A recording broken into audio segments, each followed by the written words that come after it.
So I tried real hard for like a good thumbnail, and I couldn't come up with one.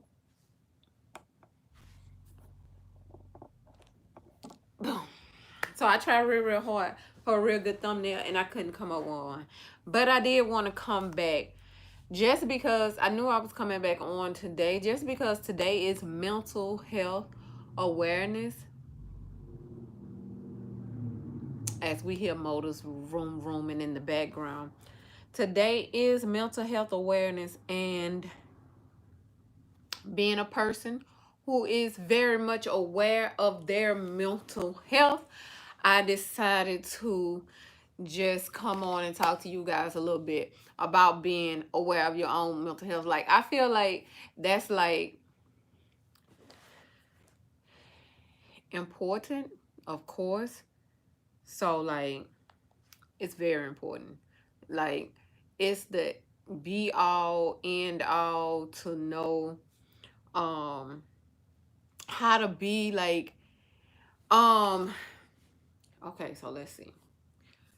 What would I tell somebody who didn't oh, oh, mm, what would I tell somebody who didn't suffer from from some type of mental health disorder? I probably would tell you, you know, maybe to love on the ones that do, because it's one of those things that's very, it's iffy. It's like one of those things that's not, let's say this. If somebody was born and it's something wrong with them physically, it's so easy to see that. That's why that's like that. So if you can see it, then you know something is wrong. Whereas with mental health and mental health awareness, you really don't know if something is wrong just from looking. You don't know something is wrong just from talking to a person. It's just eventually, sometimes at different times in our life and at different, it just happens. Like, it's so hard to explain, or so like, it's hard for me to explain because, let me say, let's talk about me. So I do better talking about me. I just don't like talking about other people. I don't know what that is, why I don't like discussing other people. I just feel like, oh, then we talk about somebody that's something wrong with them physically, then they feel like we're talking about them. Then I don't want them to think that I'm talking about them or something wrong with them. So let's talk about me. So, me personally, how have I lived with being a person who have mental illness? I don't like that word. I don't like a lot of words, but I don't like that word just because it's like, I am a person who found out as a child. I knew, not that I knew, but like my parents knew and people around me knew. Um, because as a child, you go and you see psychiatrists and they talk to you, and they, I don't know how they can tell, but they psychiatrists, so they can tell that there's something wrong with you. First of all, I feel like, well, what was, since we talking about me here, we can just get all into the goody goodness of all of it. What was I doing as a child that made somebody look at me like, did my auntie be like, girl, that child that's sick? Like, who looked at me? Who thought it's something wrong with her right there? Her? I'm scared of her. She might do something to somebody, harm somebody. Ain't gonna hurt a fly. So, why my thing not up to date? Do y'all think me doing looking like this? So, like, for me, it's always been like the same way. Hey, Trisha. Hey, Carla. For me, let's say this. So you know how like most people with mental illness, or most people with any kind of, they get diagnosed as an adult. So it's like maybe new to them, or it seems like it's new to the people around them. Me, on the other hand, whatever was wrong with me, been wrong with me, okay? Like, I mean, I don't know. You know, it's one of them things. It's not one of those things that you can explain. I mean, I'm sure I got oxygen to my. Okay. Could have. Okay, my mama drank Coke 45. I'm convinced Coke 45 is like 211s, but back in the day version. I'm pretty sure. Maybe that's what happened. I don't know. I don't know exactly what happened. Well, because I wasn't there. I was there, but I was a child, and I had a child mind, so I couldn't understand any of the understanding of things that was meant to be understood. So, hey, butterfly, hey, nettle. So, let me talk about me. Let me tell you first of all about me. I've been found, like I said, I knew as a child. Okay, I didn't know as a child something was wrong with me. Let me say this. I didn't know something was wrong with me. I went to the psychiatrist once a week. For one, now that I'm adult, I look at it and now I know, bitch, you going once a week. What was you thinking about? Killing everybody. I told y'all I did not like my brothers and sisters growing up. Girl, looky. Okay, clearly I wasn't supposed to go up in that psychiatrist. I was to tell her that. I ain't had nobody to tell me though. So I went right up in there like, I don't like them. I burn them all up in the house. Okay, see her next week. So, as a child, I was diagnosed, with a whole bunch of others. I was diagnosed. As a child, I don't know what I was diagnosed with early on because my mama was more, she really just wasn't into that like that. So, let me say this. So, you know how, like, it's a stigma for black community, black families, not to be into, hey Carla, not to be into mental health, mental illness, going to a psychiatrist, going. So that stigma, but even though I did go to the psychiatrist and see a doctor, it still wasn't enough for my mama to like know or comprehend what was going on. It's just like, well, I brung her, so here you go. You can fix on her, and what time you want me to pick her up? Basically, like it was just like. So to me, I was going to the doctor every week and playing with toys. So as I played with the toys, though, first of all, they had good toys. Let me say that. But like I said, this is from now being an adult looking back as a kid. So to me, I'm like, oh, they got the good toys.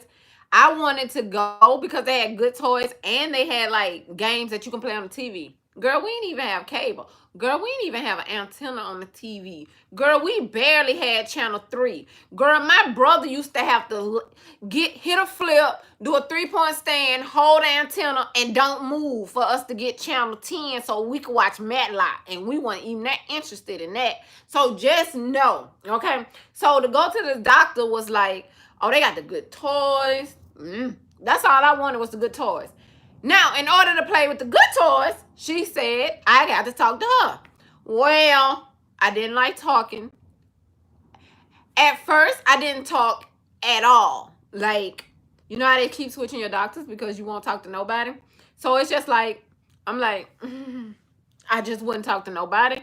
And then eventually when I found out about the toys,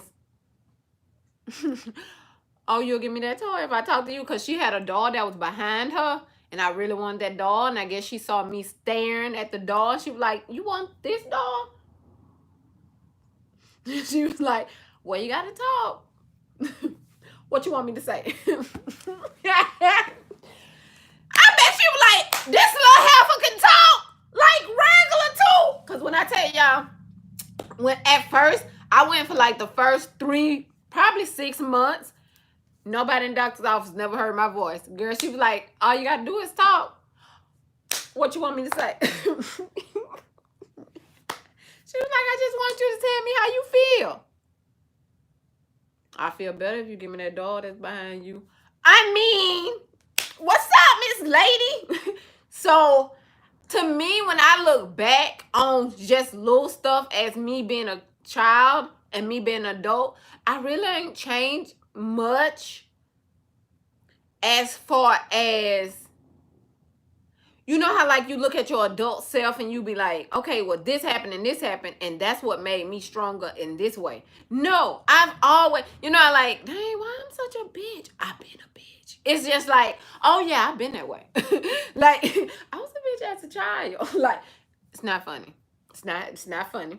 Okay, but that was my way of getting people not to bother me, because growing up in a household with a whole lot of kids and you don't like kids, can you imagine?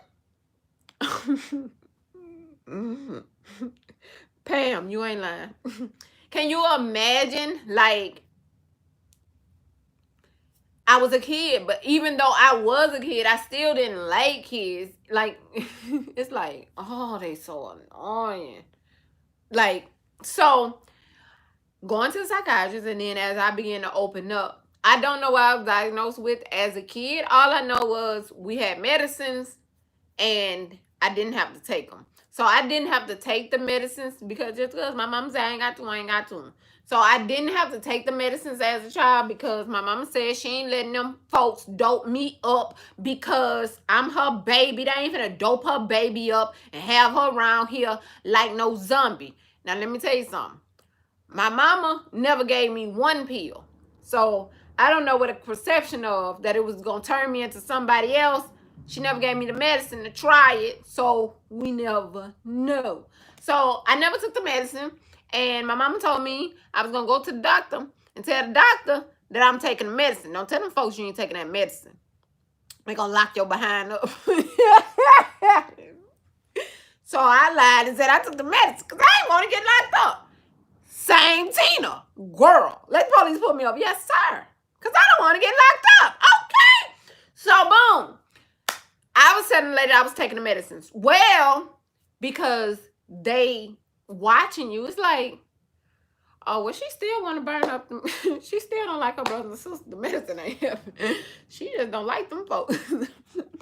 So, I just remember being there and she asking questions like, how do you like your home life?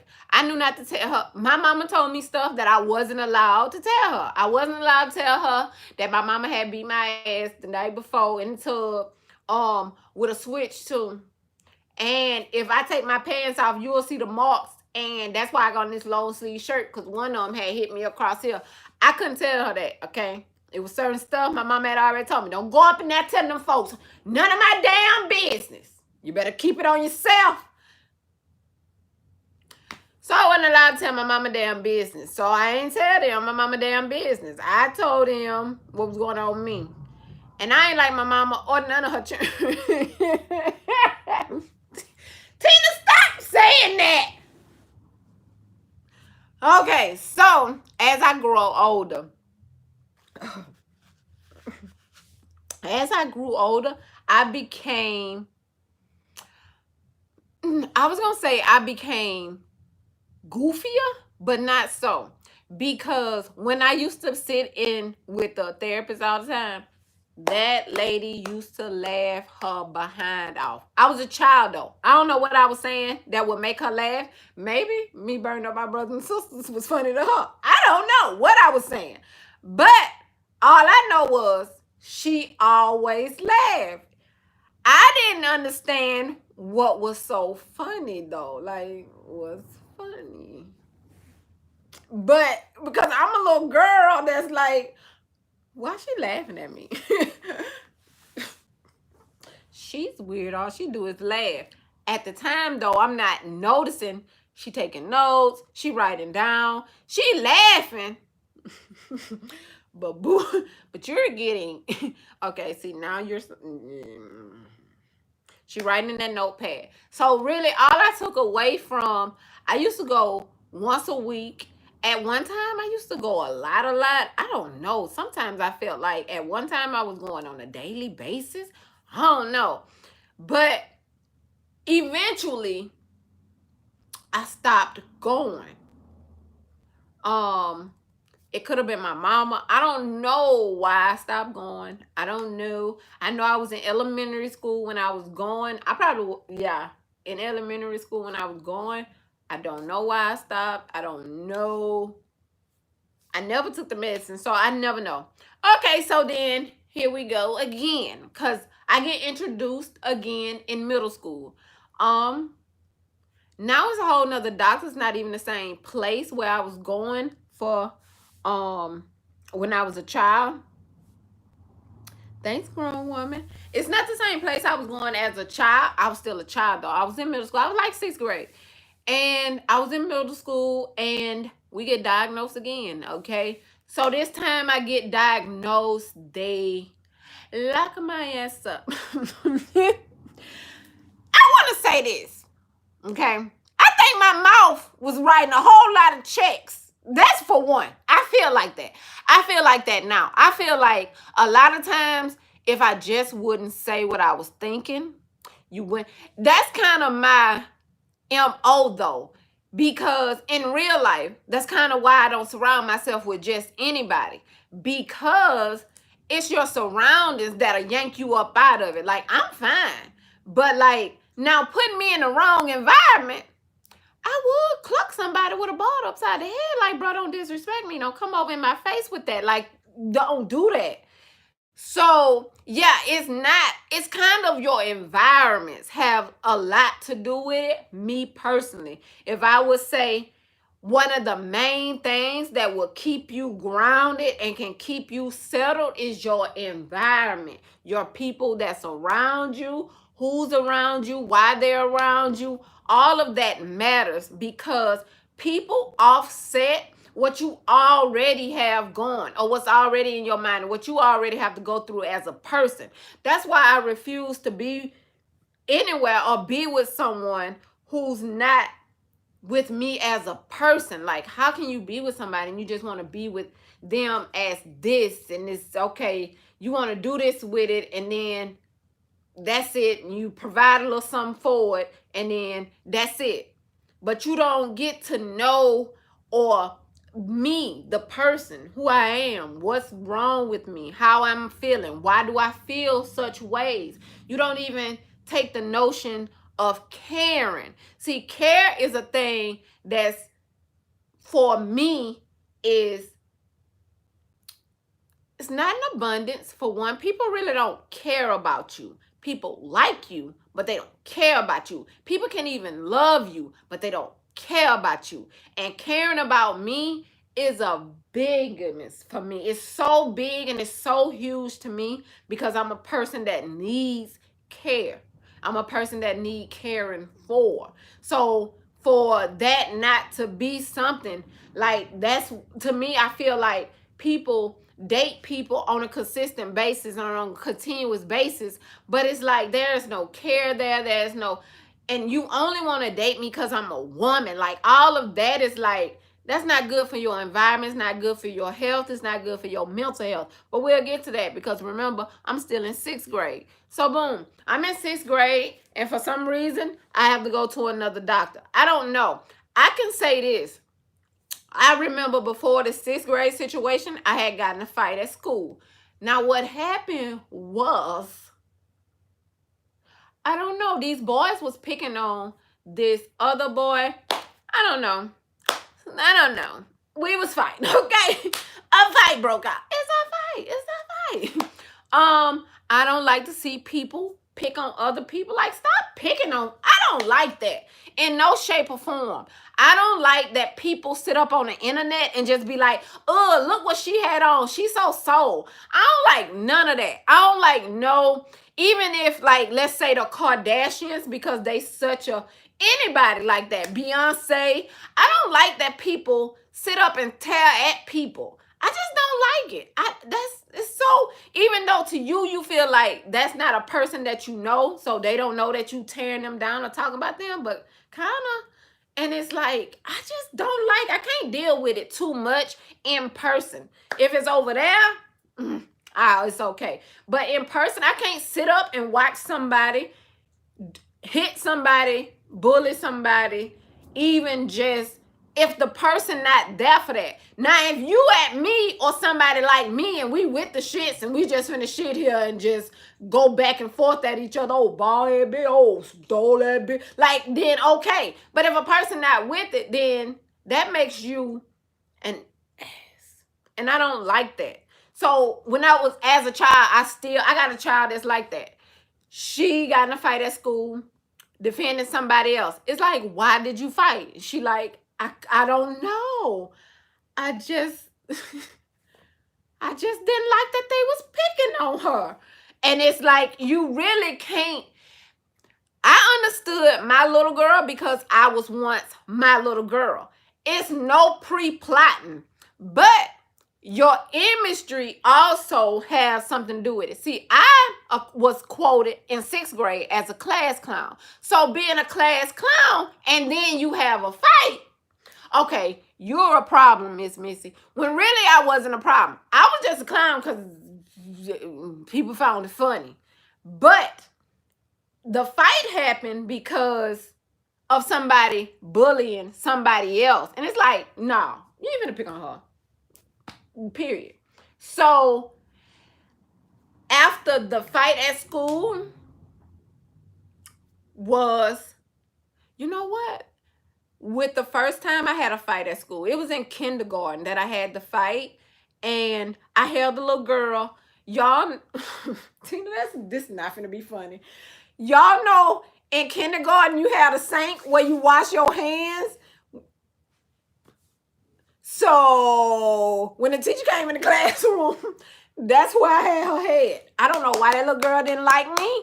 That little girl would not leave me alone. When I tell you that little girl, usually ever since then, it'll be somebody else. But that kindergartner, that girl did not like me every day. So when the teacher came in the classroom, I had got to the point, we had started fighting by my desk. But by the time the teacher came in, we was in the back of the classroom. All I could think of is I had a head in the sink, turn the water on. And in my head, it said drown. So that got me in counseling.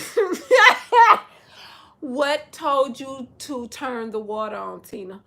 I don't know, because her head was already in the sink, and I was like, drown her. I heard a voice, and the voice told me to drown her. So I turned the water on. Yeah, I wasn't supposed to say that in counseling either.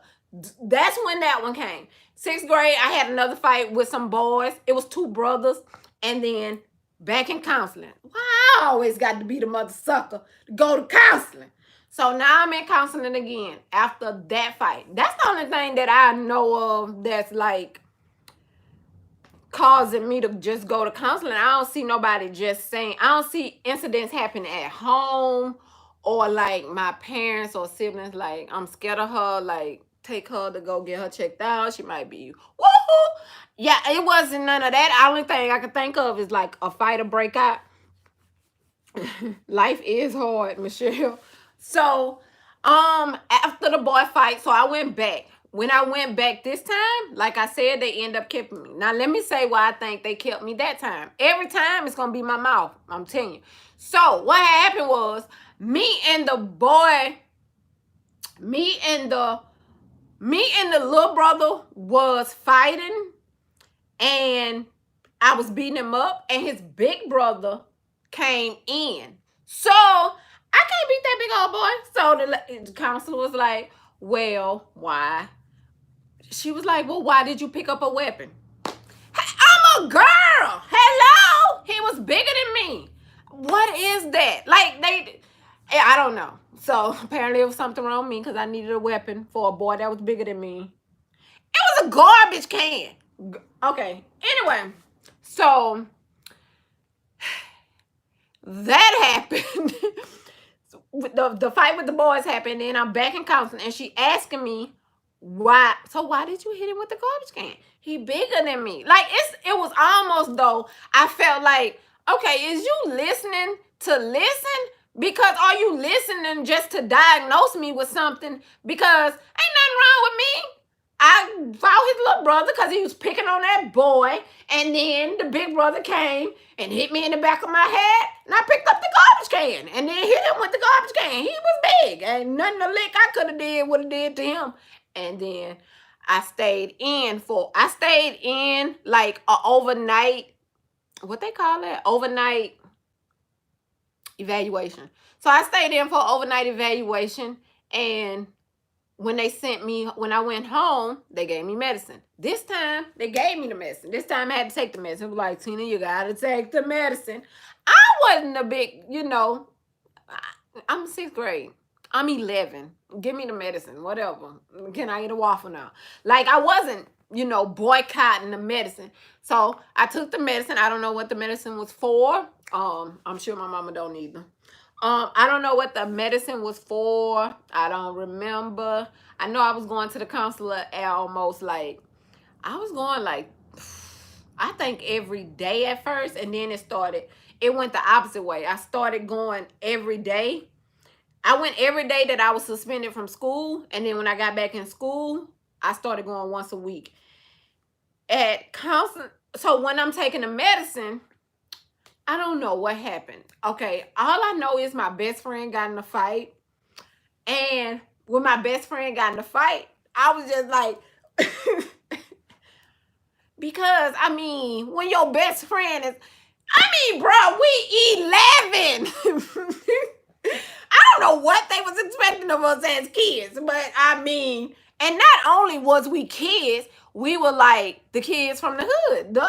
Like, it wasn't like we was like Miss Mary Martha kids. And my mama name is Baby. Who gives them is Baby kids? Girl, look, where's Baby?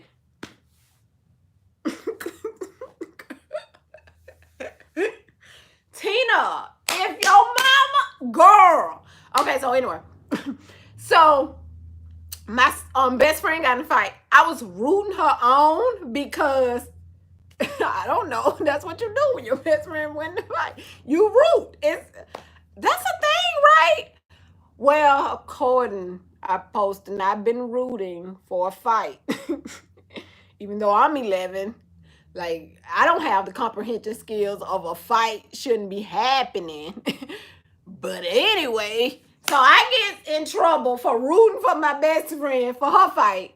And then I'm back in trouble. So it's like, so when I'm in trouble, I don't get in trouble where it's like, because she didn't fight at school. She was just fighting in the neighborhood. It was more so what is it about the fight that you was rooting for, Tina? Well, the part where she had jumped up on the table and then went to I don't know why I answered that lady fucking questions. If it's any time to lie, it's at the psychiatrist if you don't want to be on medicine. Sorry. So, Thea, yes. If she would have started losing, I would have had to jump in. Duh. So, they didn't get that concept. That was wrong all the way around. So, I'm already on the medicine though. So, I'm taking the medicine. So, when I go to my mama tell them she was involved with a fight. She wasn't fighting, but she was involved. She was such a snitch to not want somebody to tell what was going on in her house, now wasn't she? But anyway, so she went and told the psychiatrist that I was involved in a fight, but I wasn't fighting, telling all my little business, and says that she was rooting for the girl. The psychiatrist asked me why you was rooting for the girl. My best friend. And she was winning. I was proud of her. I was like, yeah, girl, I was proud. Yeah. So that didn't go so well. So they pissed me. What they was pissing me for is to see, was I on the medicine? Was it in my bloodstream? Because she's not acting like a woman that's on on the pills. So, it was 2 pills. I don't know. Don't even ask me.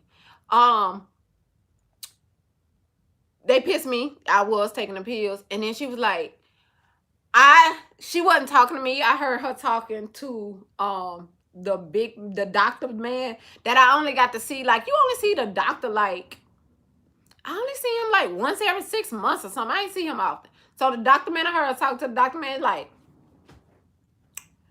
she on the medicine. Ain't changed a bit. Girl, I found that so funny at 11 that it ain't make no sense. I'm like, oh, I'm on the medicine.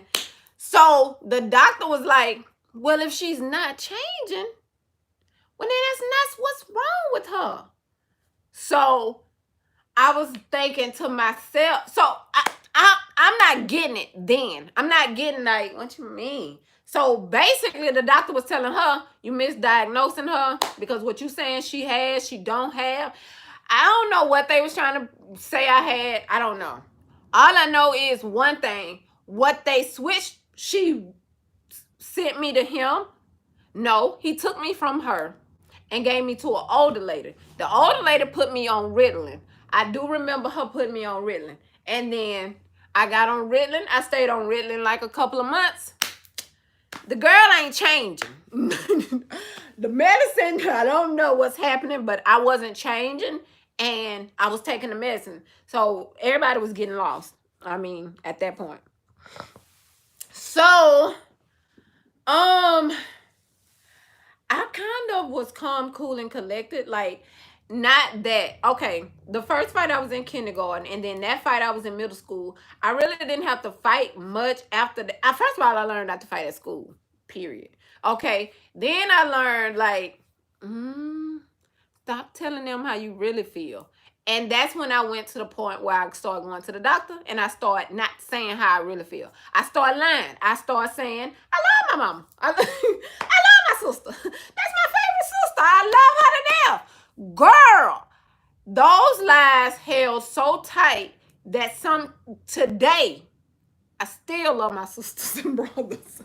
I don't know if it's true or not. Girl, I've been saying it so long, it's stuck. Period. I don't know at this point. I don't know. Okay, we'll have to wait till something happen to him. Somebody gets sick. We'll see how fast I run. Know if it's true or not. But so as from that time, from 6th grade, after then, I start becoming aware. I start becoming like a young adult. I start learning like, oh, you just don't tell them everything about how you feel. And then I was like, oh, you just don't tell them that, if you feel like I wanted to punch my sister in the face. You can't go to your psychiatrist and say that. Period. Or you're going to be on pills. I learned I couldn't say that. So instead of me, let me say this. So it wasn't a fault of nobody else. It wasn't society because I wasn't based on society. I was a child growing up in the projects. Y'all ain't never stayed in the projects, but I mean, at some points, I think it would have been better if I would have been in the projects. Okay, so so I started learning to lie. I learned to, if I lie, then they ain't gonna make me come once a week. If I lie, oh, I can stop coming. She believe it. And then I learned, around about 8th grade, at about 13, I learned, oh, she don't know me. So if a person don't know you, they don't know if you lying or not. So I didn't know that until then. I'm like, dang, how my mama always know I'm lying? Because this motherfucker, I've been lying for 2 years. I ain't had to take a pill since. It's because she didn't know me. So because she didn't know me, it was like, it's a whole new girl. So not only did I take that in the doctor's office in that perspective, but I also took what my mama was telling me, don't tell what goes on in my house. I just took that and applied it to myself. But not only did I apply it to myself, I applied it to, by me being so young, it kind of stuck. That's kind of one of the things that was embedded in me. So one of the things that I can't change. Now, I can't accept somebody coming into my life and then blasting me is what I would call it. Like, I can't accept somebody come into my life and then you go and tell, and as this is as truthful as it get, but even though I'm your friend or I'm the person, your, girlfriend or just friend, you can't go and tell your mama nothing about me. Period. Even though that's your mama and you feel like That's my mama. I tell my mama everything. Oh, well, then you ain't got to worry about me telling you nothing about you not even allowed around me because it was embedded so early till now. It's like that's a part of who I am. Like I feel like that's deceitful. Like why are you going to talk about me to your mama? Like why? That's so weird to me because I don't even go outside my house and tell my mama. But it's one of them things. She taught it to me. She don't even want to know what's going on in your house. It's one of those. So because I took that roll on so early, it's one of those things that I can't get rid of. It's just a part of me. Whereas somebody that's with me or somebody that's trying to get to know me or feel like, well, why you don't want nobody to know? Because I don't know them. I don't understand I don't understand, and this is to everybody's taste or not tasting, but I don't understand why people want people who don't know them to know them. Like, why is you telling them about me though? Why your mama interested in me? All of that is weird to me because I don't know though. Because that's something I've never had. Like my mama never was a gossiping woman. My mama never sat on the phone with friends. I didn't grow up like that. So even though once I got into school, I started learning. Oh, women like to talk a lot. That's what, but that was like girls. Girls like to talk a lot. I'm the opposite. I like to listen. I don't like to talk. I know y'all don't believe that because y'all on YouTube and I have to be the one that talks, so it seems like I'm the talker. But really, in real life, I'm not. I'm the ears. I have like 4 ears and no mouth. I don't like to talk. So a person that doesn't know me or hasn't even taken the time to get to know me feel like, why you always quiet? It's just annoying. It's annoying. All of its own. It's annoying. Hey, everybody that's coming in, you learn to have a filter. I did learn to have a filter in that way. I think a lot of kids growing up with mental health issues learned it early on. I think so too, got the sugar. It kind of sucks in some ways. Yeah. Do all parents do that? Because mine did and told me not to say a word one.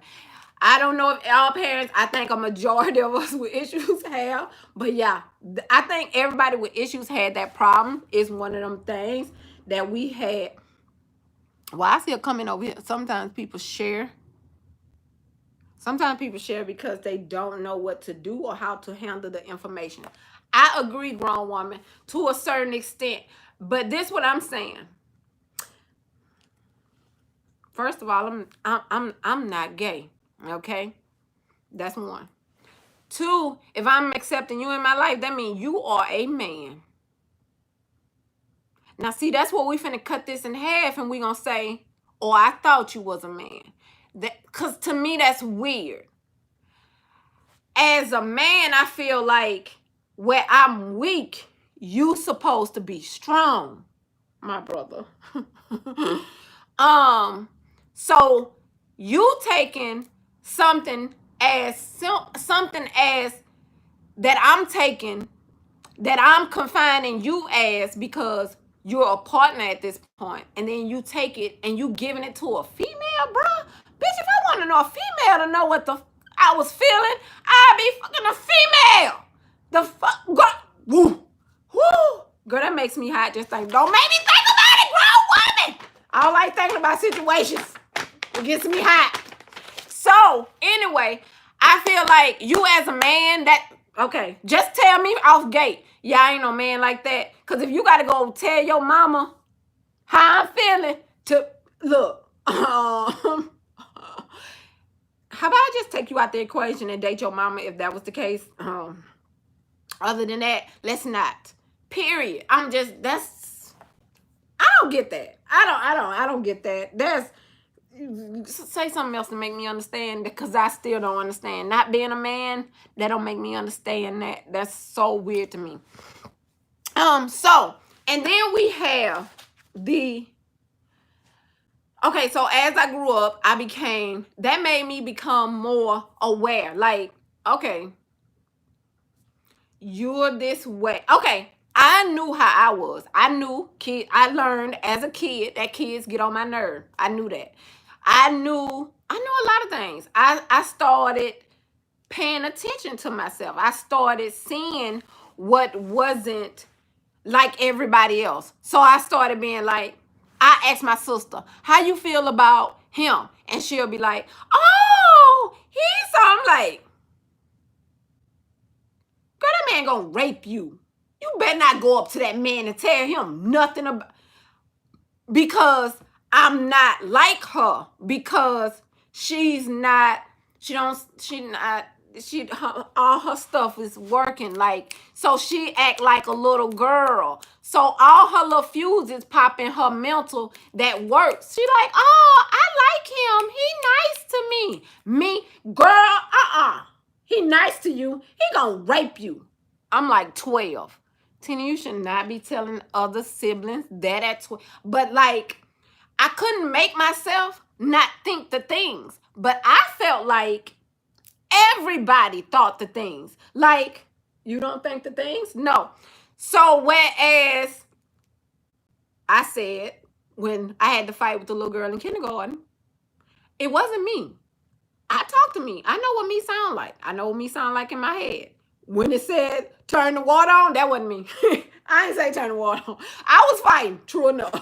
I wasn't the one saying turn the water on. I turned the water on, but I wasn't the one who put it in my head to turn the water on. That was that other ninja. He said turn the water on. I'm like, ooh. And then the teacher came in like, yes. FYI, my kindergarten teacher was so proud of me in that moment. She could not voice herself, but she was so proud of me, and she told the principal that.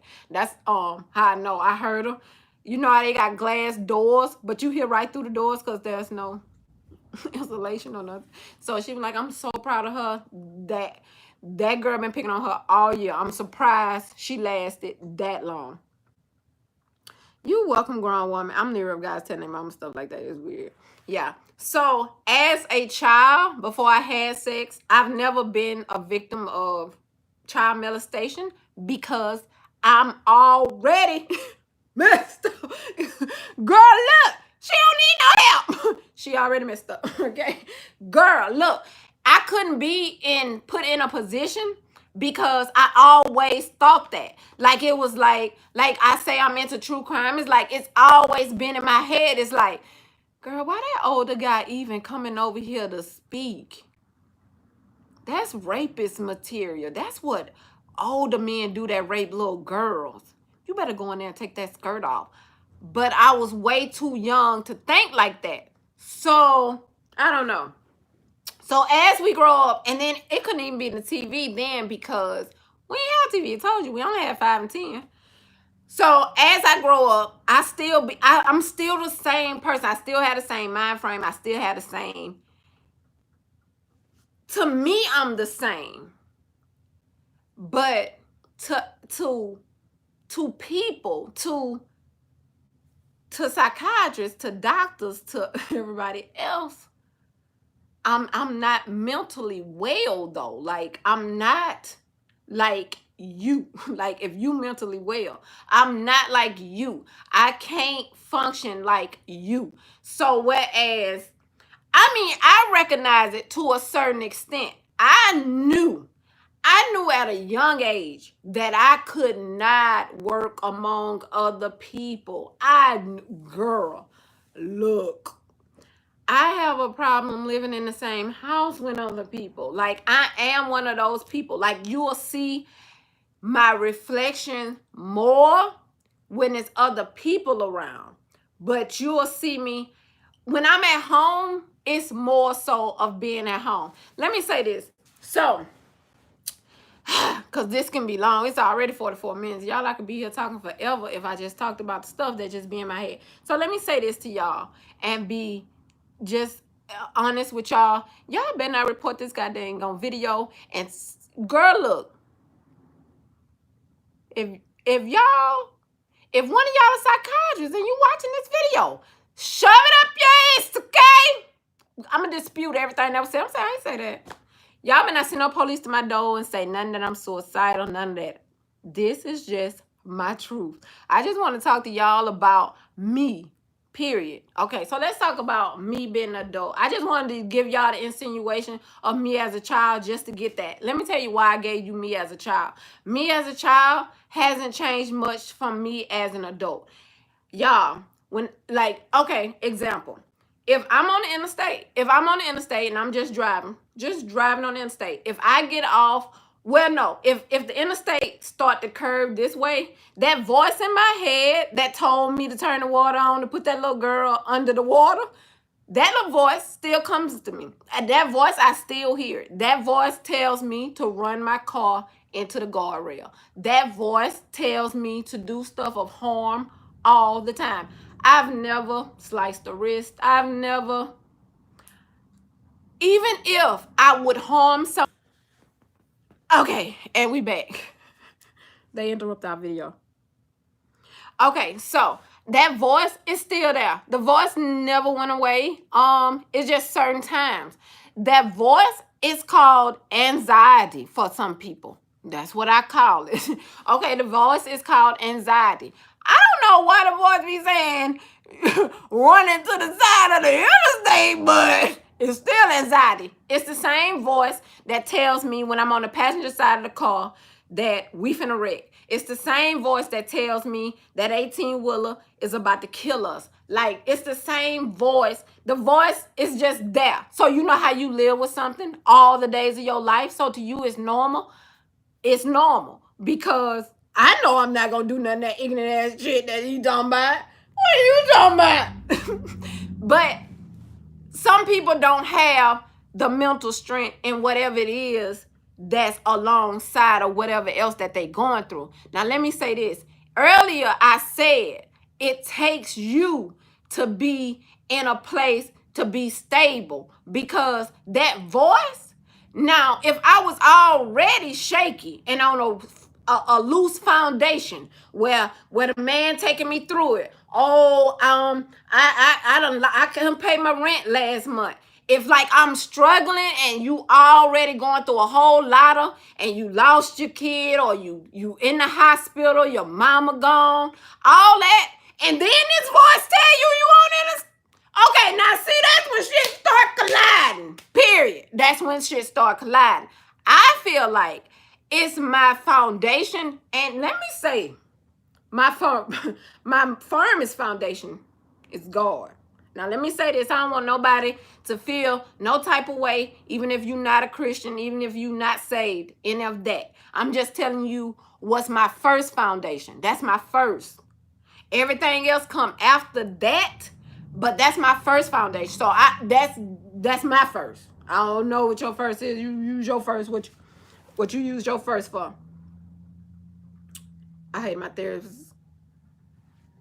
You need marijuana for real. Just dropped in below in this chat. So far, we AA women need to speak more about mental health, feel comfortable about it. I feel like we should too. I hated my therapist. I wouldn't talk to her, so she lied and said I wanted to go to an all-girls school. I never went back to her again. Side note, you look so pretty in your casual look. Thanks, Nia. Yeah, that is, girl. That's so, a therapist will lie on you. That's true. They will. And I think it's something in a book that tells them if they interpret that's what you said, then they can say that's what you said. Bro, that's not what I said. I said, I wish she would have burned up. I didn't say I would have burned her up. It's not what I said. But yeah, so that voice is constant to me. That voice tell me all the time. I was laying in the bed 2 nights ago. The voice said something about you gonna die, you gonna get hit in the head with a hammer or something. I don't know what the voice said, but it's just one of those things. If you it just do that to you. So then it makes you anxious. Now I can't sleep because the voice just told me I was gonna die tonight. Somebody gonna hit me in the head with a hammer. Now I'm up. Might as well sweep the hallway while I'm up because it's that. So now I'm at the back of the house making sure nobody don't break out a window in the back that I possibly can't hear. So it's a thing. That thing is called anxiety, so they say. I feel like anxiety and voices are different. I also feel like everybody don't know everything. If you want to know why am I today not taking medicine, why I don't go see a psychiatrist, why I don't do this, let me tell you why. One, I feel like my if first of all, I feel like if I was under a doctor's care, first rule would have been I couldn't have kids. Let me just say that. That would have been the first rule. First rule, she shouldn't have kids. And I don't care what nobody motherfucking say. I'm doing a fantabulous job. That just makes me cry just on that thought alone, for somebody to try and say that about a person, and then for someone to try to have that type of power over a person to stop them from having kids. How do y'all figure that's in y'all hands to stop somebody from having kids, bruh? That's not your... You already out here winging and a praying now. Come on. Because if you ain't did enough to fix the shit, you ain't did enough to sit up here and say what a woman can and cannot do with her body. Period. So I was one of the people that would fall in the category. Y'all, if it was back in the day, I would have been one of those little girls. FYI, I'm just being honest with y'all. I would have been one of them little girls that got their ass, they put them little things in the hot fire and then stick it in your coon and make your stuff burn up. Girl, they would have did that and turned me sterile. They crazy. Okay, they say I'm crazy. Okay, who crazy here? You want to sterilize a perfectly healthy woman, or me for lying and getting the fuck up out of here? Because y'all ain't finna... Who? Girl, look. So, first of all, I felt... I'm giving you now personal opinions. I feel like, for one, I was looking for a love. So I can say that. Like my kids, I knew my kids was going to bring me a love that I didn't have, because I read enough books to know that. Okay. How to get pregnant. Tina, stop playing. Girl. Okay. So I knew that if I had kids, it would make me be more, it would give me a love that I didn't have. So, to say, let's just put it off on the table. So, I don't feel like you know how you say who loves you? So I'm gonna tell y'all who loves me, and we just gonna leave it at that. When I say love me, I mean love me truly. My sister loved me. My sister, whose birthday is today, Mental Health Awareness Day, and your birthday, girl. She loves me. Okay. My kid's dad loves me. Not loved, loves me. Okay, my kids love me. My kids' dads, mom and dad, loves me. Let me make sure I ain't leaving out nobody who love me. My best friend loves me. Cause you would hate to leave out somebody who loves you. Those are the people that love me. Like, love me genuinely. With, without, as I am, up, down. That's who love me. Period. I told y'all. So, coming from that, coming from just anything, and then I'm knowing I want to have kids.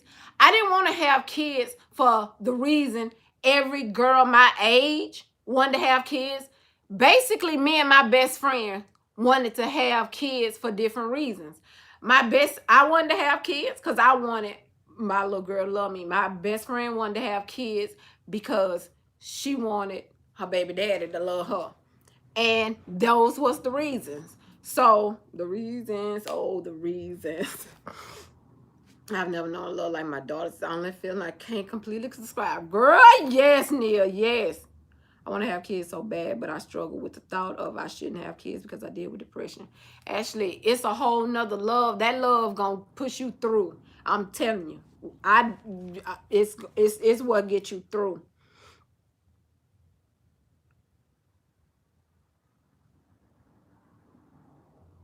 At the very best, any psychiatric work, the salt would have given you achievable coping mechanism to achieve navigate your world your way. Your list a whole lot longer than mine. I probably know 2 people that love me strong, questionable too. Got the sugar. I didn't say nothing. So where did it get? Where did she get it from? I was taken away from my mother because of her boyfriend, and the therapist is punishing me. She was a butt. Oh yeah, they can be a butt. I hated my therapist. I wouldn't talk to her and lie and say it. Oh yeah.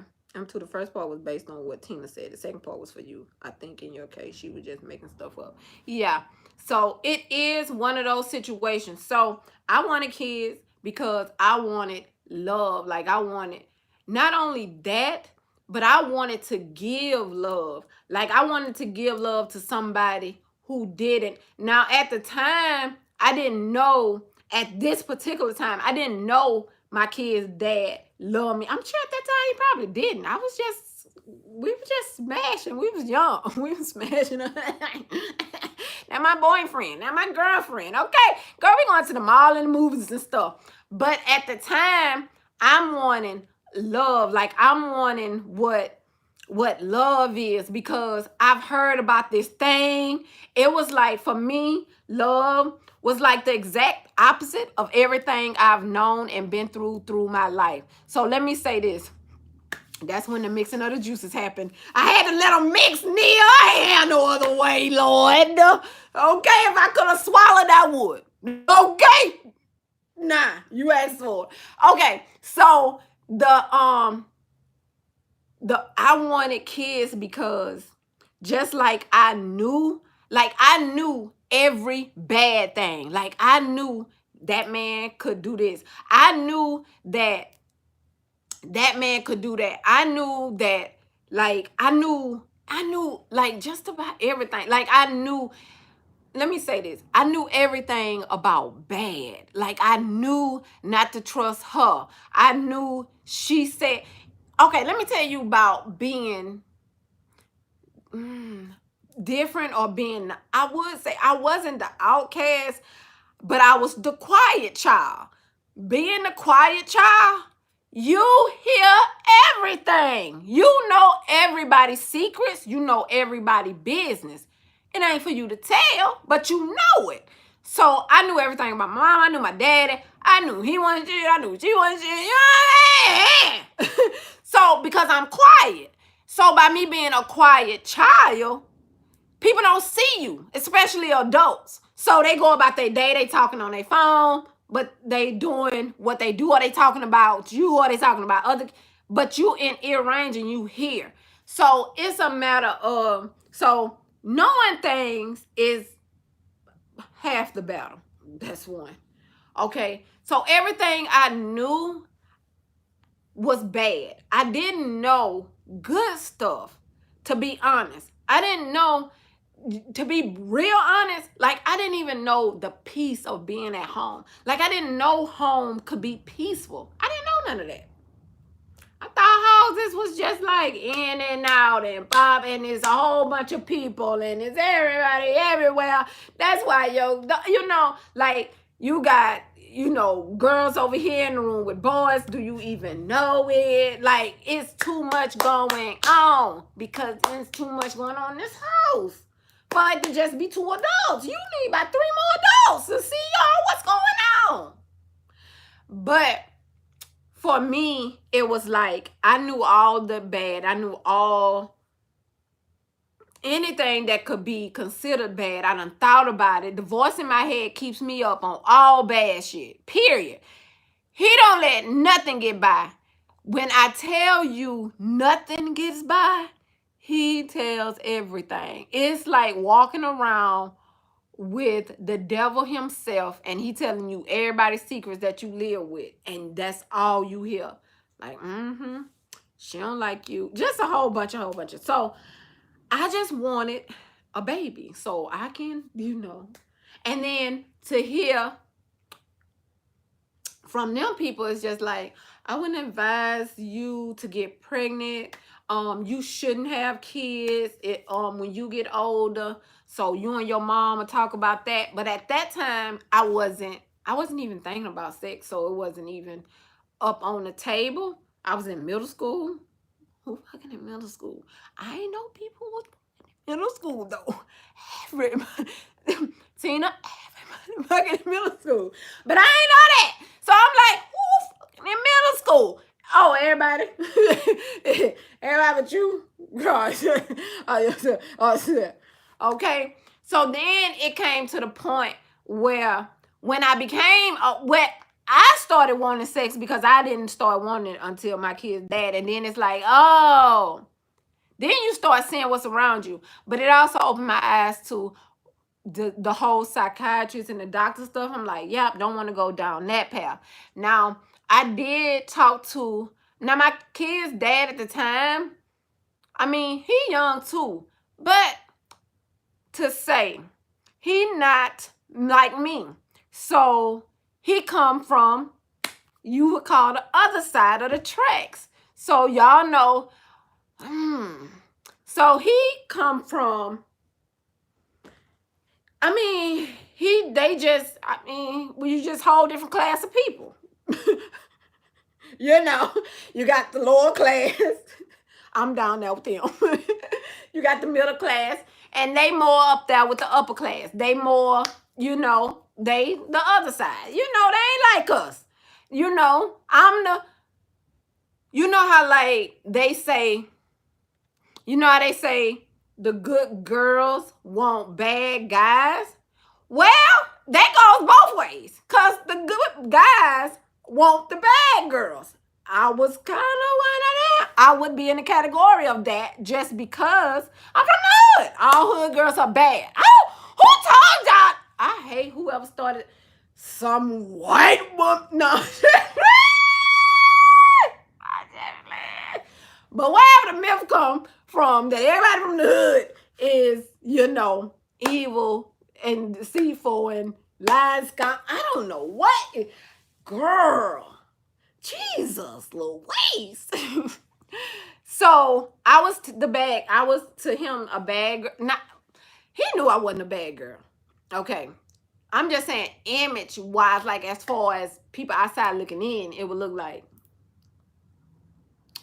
good boy, bad girl. So I was the one, that was more in the street stuff. He at home, like, period.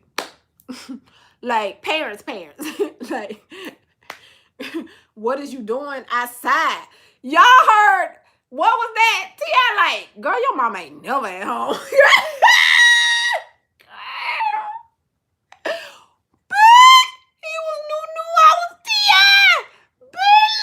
We was trying to get our roll bounce on. Look here. Okay, girl. So anyway,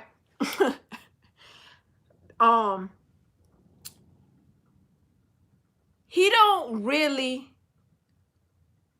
Okay, so I told him everything. So like, he was one of the first people. He was the first person. He was the first person that I told my everything to. Like, my everything to. Like, if I write a book, he don't have to read it, because he probably forgot now, though. Niggas ain't dead. Why you? But yeah, he was the first person that I actually told everything to. Let me say this. I told everything to, and it went nowhere. He didn't tell his best friend. He didn't tell he had a mama and daddy. Like, he had parents, like parents. One wasn't an alcoholic. Both of his parents were parents. Like, parents. We ain't gonna start on my mama. My mama a parent. Okay, so yeah. So he didn't have so he could have went and told his brother or his sister. He got a brother and a sister. Or his mom or his dad, but he didn't. That was between me and him. Who thought of such a concept that if a woman tell a man something, that's between the two? Girl, I think I need to patent that. No, it ain't gossip. Oh, so you actually can. First of all, when I told him he was not even a man yet, he was still a boy. And he still didn't gossip. The irony. So anyway, let's not dwell on things. So he just took it in, left it, and stayed. First sign of love. He didn't take all that beforehand because this was one of them real talks where, well, I know we up him without a rubber, so I might as well go and tell you that it's a couple of things wrong with me. You might not want to have no baby with me and everything, but I really want a baby with you. I just ain't want no broke baby. Tina, get out! Girl, I'm trying to tell you something now. We here for the mental illness part, not for no other kind of judgment. Okay. Yes, I could have had a baby with somebody out the hood. What was we gonna accomplish then? We wouldn't be here today.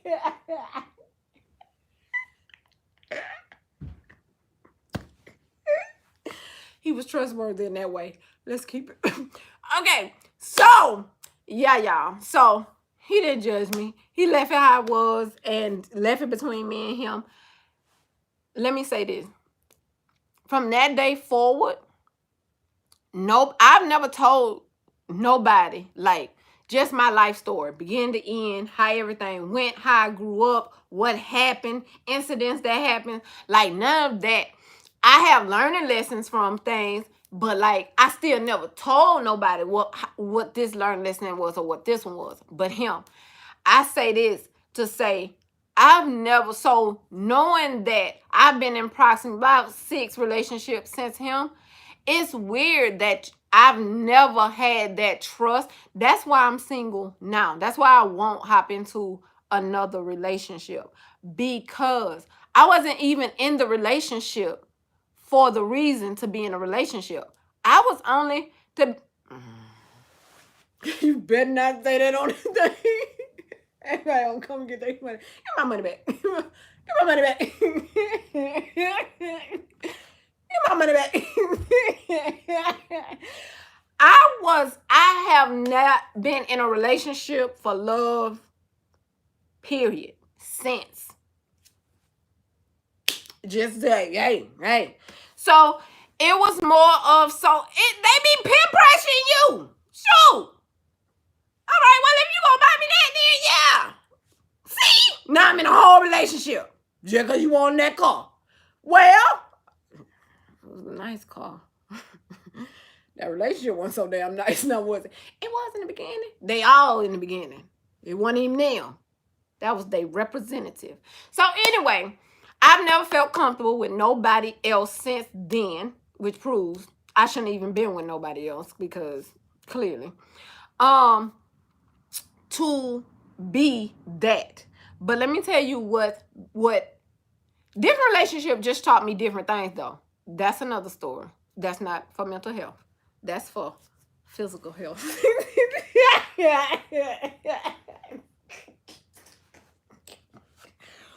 Girl, Tina, quit playing. Okay, so as I had my kids, y'all, this mental health. Okay, as I had my kids, I realized the love was that. Let me answer this question. Was that lady scared the crap out of me? Was the Sorry, I don't know how to help with that. She and I just talking to herself. So, dang, she making me forget. Okay, kids. This is what I want to say. Was having kids everything I thought it would be? Yes. It's exactly what I wanted. It was exactly what I thought it would be. It gave me exactly, it fulfilled all the emptiness inside, except for it makes me worse in ways, because Everything I felt for myself as a child, I now feel it for each child in every situation. So not only did I just have all the like the voice that's for me, that voice just don't work for me now. He also worked for my kids, and he tell me things. Whereas if my daughter gone with her dad, and then he say, "Okay, well I left the girls at the house, and then me and him came to the GameStop." In my head, it's like he left a man there with the girls, and then he gonna feel on one of your girls like that. So now I gotta call him. Who there with my kids? Because the voice don't stop. I told y'all I lived with him my entire life. He never stopped. Bus stops, taking kids to school, everything. He never stopped. He always make you feel like somebody is gonna hurt. Somebody's gonna. It's the voice is so bad that, first of all, let me say this. The voice is annoying, AF. The voice make me feel like when my kids get old enough that I will go check myself in, because I do want the voice gone. Let's be honest. Don't nobody want to walk around with this motherfucker telling you gonna die every other second. It's crazy. It's not, that's not normal for things to tell you that bad things are about to happen. Y'all, let me tell you this.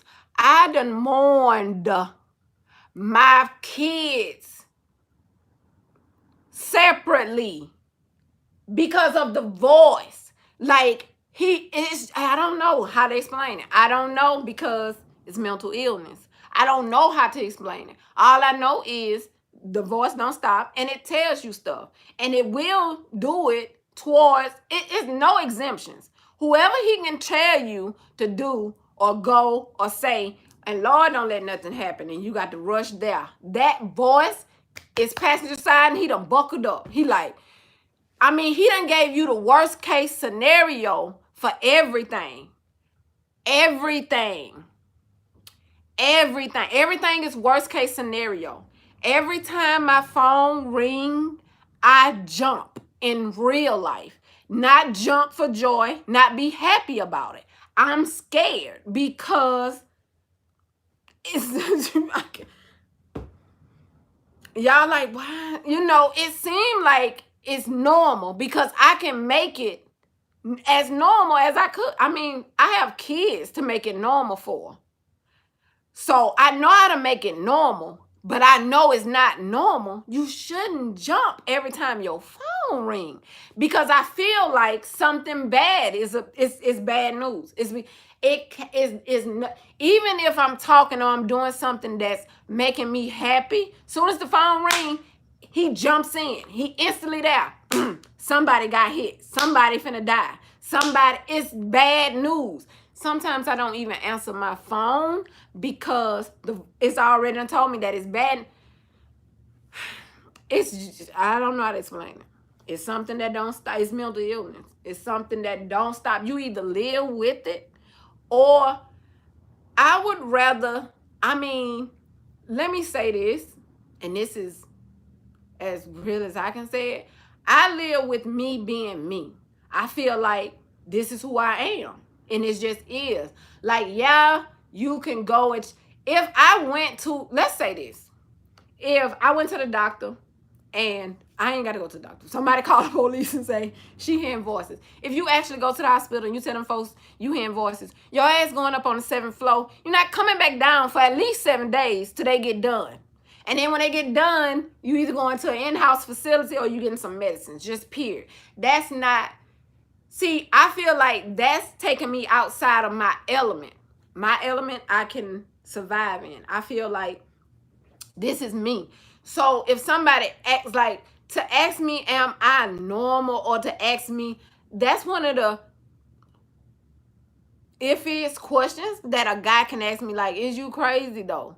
So to me, I'm like, yeah, but like, what you want me to say? Because, but are you asking in a way that you asking, are women crazy because they take your down talking, or you calling her out her name or stuff, or you trying to mental abuse her? Like, what way are you asking? Or are you asking, am I mentally stable? Or are you asking, what are you asking, sir? So I can answer this question. Because my answer for you is like, you see how my head going like, girl, yes and no. What day you ask? So it's one of those things where, to me personally, I choose to be myself, to be honest. I'm not telling nobody to go I ain't take my medicine no more. Katina said we supposed to be ourselves. Lord made us like this. And if he made me crazy, well, mother sucker, I'm crazy. No, because y'all ain't got the same thing I got. Some of y'all be snapping now. Some of y'all do need that medicine. I don't snap. Oh, well. I don't snap on nobody that ain't did nothing to me or nobody. Okay, anyway. So, if you on medicine, keep taking your medicine. This is not me giving you, I'm telling you how I feel. I'm not telling you how I feel. I'm telling you how I've coped all these years. See, I'm not a person that was on medicine in the beginning and then I took myself off. No, I haven't been on medicine from I didn't go I left that psychiatrist and that was the end of her. But after her medicines didn't work and it was going through a process, after that, I think they asked my mama to keep me in-house. Once my mama said no, they turned her, so that's her denying me access to the medicine because they want to have full access to me or whatever to diagnose me. My mama wasn't willing for you to take one of her kids outside her house. Now you can do what you want to her. For these couple of hours, I'll be back to get her. You can't keep her baby. Nah. Okay. Colt 45 and made my mama forget I was her baby. Bet you that.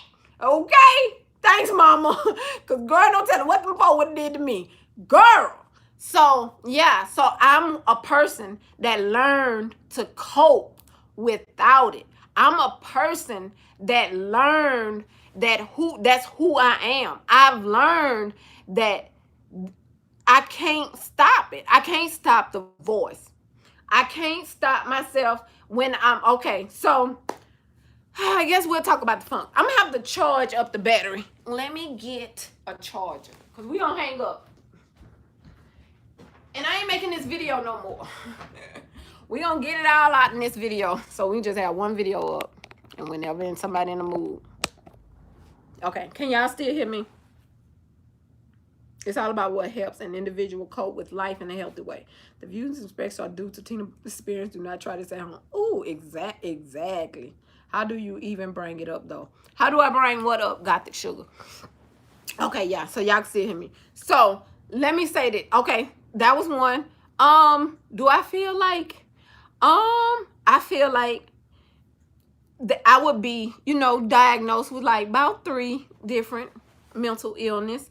Tina, that's not funny. I don't know why I laughed. I'm just a laugher. I just can't help it. So,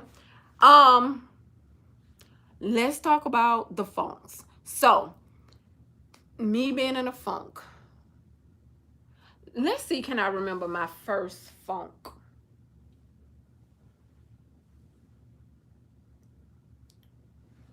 I don't remember funks as a kid. And what I mean by funk, I mean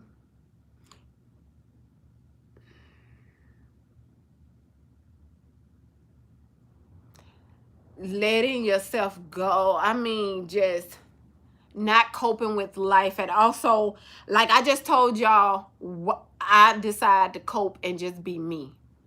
Okay, one of the conditions of me deciding to cope and just be me is I'm not always able to cope. So I'm not always able to ignore the voice. Like I said, when I said I done mourned my kids, 2 of my kids, I mean, I done cried literally like they were dead. Like I felt it on the inside, like they passed away. It's just like, I don't know. I don't know. I don't know. When somebody tell you something. So imagine you get a phone call and then somebody telling you your loved one is dead. Okay? It's like that, except it's exactly like that. Except for you have nowhere to go, nowhere to run, nobody. It's not actually real, except for you feel everything like it's real, and you feel it about your child, and you just deal with it, and you just cry, and you just mope, and you just cry some more, and then you think about, well, what if, and then more situations comes up, just more, just, you cannot stop the situations. No, that many of us wish that we could have a private conversation about this mental illness in a relationship. The views, I know that many of us wish that, yeah. And it's like, I can't make myself, yeah, like a downward spiral. Except it's not a spiral. It happens like that. Like, I'm sitting here talking to y'all, turn this off. Y'all not hear from me in a week. Why y'all not hearing from me in a week? I don't wash my hair. I don't wash my ass. I don't comb. I don't do nothing. I don't get out of bed. I don't cook. I don't clean. I barely drink. And when I drink or eat, everything I drink or eat will be around me. It'll be, my nightstands will look like I've been, like, it'll look like, just imagine every cup, every dish in your house, in your bedroom, in your bed, on your nightstands, because you can't actually do nothing but lay there. And your kids can bring you something to drink, and you can order pizza and they'll bring you pizza on thing, or they'll say, Mama, you ain't even eat the last pizza I gave you yesterday. And they come in and they make little comments like, Mama, you're not eating. A child don't know that a person is sick unless you tell them you sick. So they don't know. All they know, they don't know. They just know nothing, because if you don't tell them, they don't know. So to them, it just well, for me, it keeps going. And then, of course, I call their dad. He'll come and get them. And then it goes from the bed and the nightstands till when he come and get them, or he'll send his mom to come and get them. She gonna come in, she gonna clean up all this. She gonna take all the dishes off of this. She gonna say, Tina, what have you been doing? You ain't been doing nothing, is you? You got dishes everywhere. What you been doing? You eating? And she gonna take all the cups away. She gonna put them in the kitchen. She gonna wash. She gonna clean up the kitchen. And then she gonna take the kids, and then she gonna leave. Now, after then, every day she gonna call or text. If I don't answer, she just gonna text. Love you. I hope you're okay. And just calling to check on you. Call me when you feel like talking. And she'll just leave it at that. But then it happens. I mean, of course, the stuff got to come back, because that's the only way I'm going to get food or water. Only thing you can do is give yourself food and water. In my case, food and coffee, to be honest. Okay? Food and coffee in the restroom.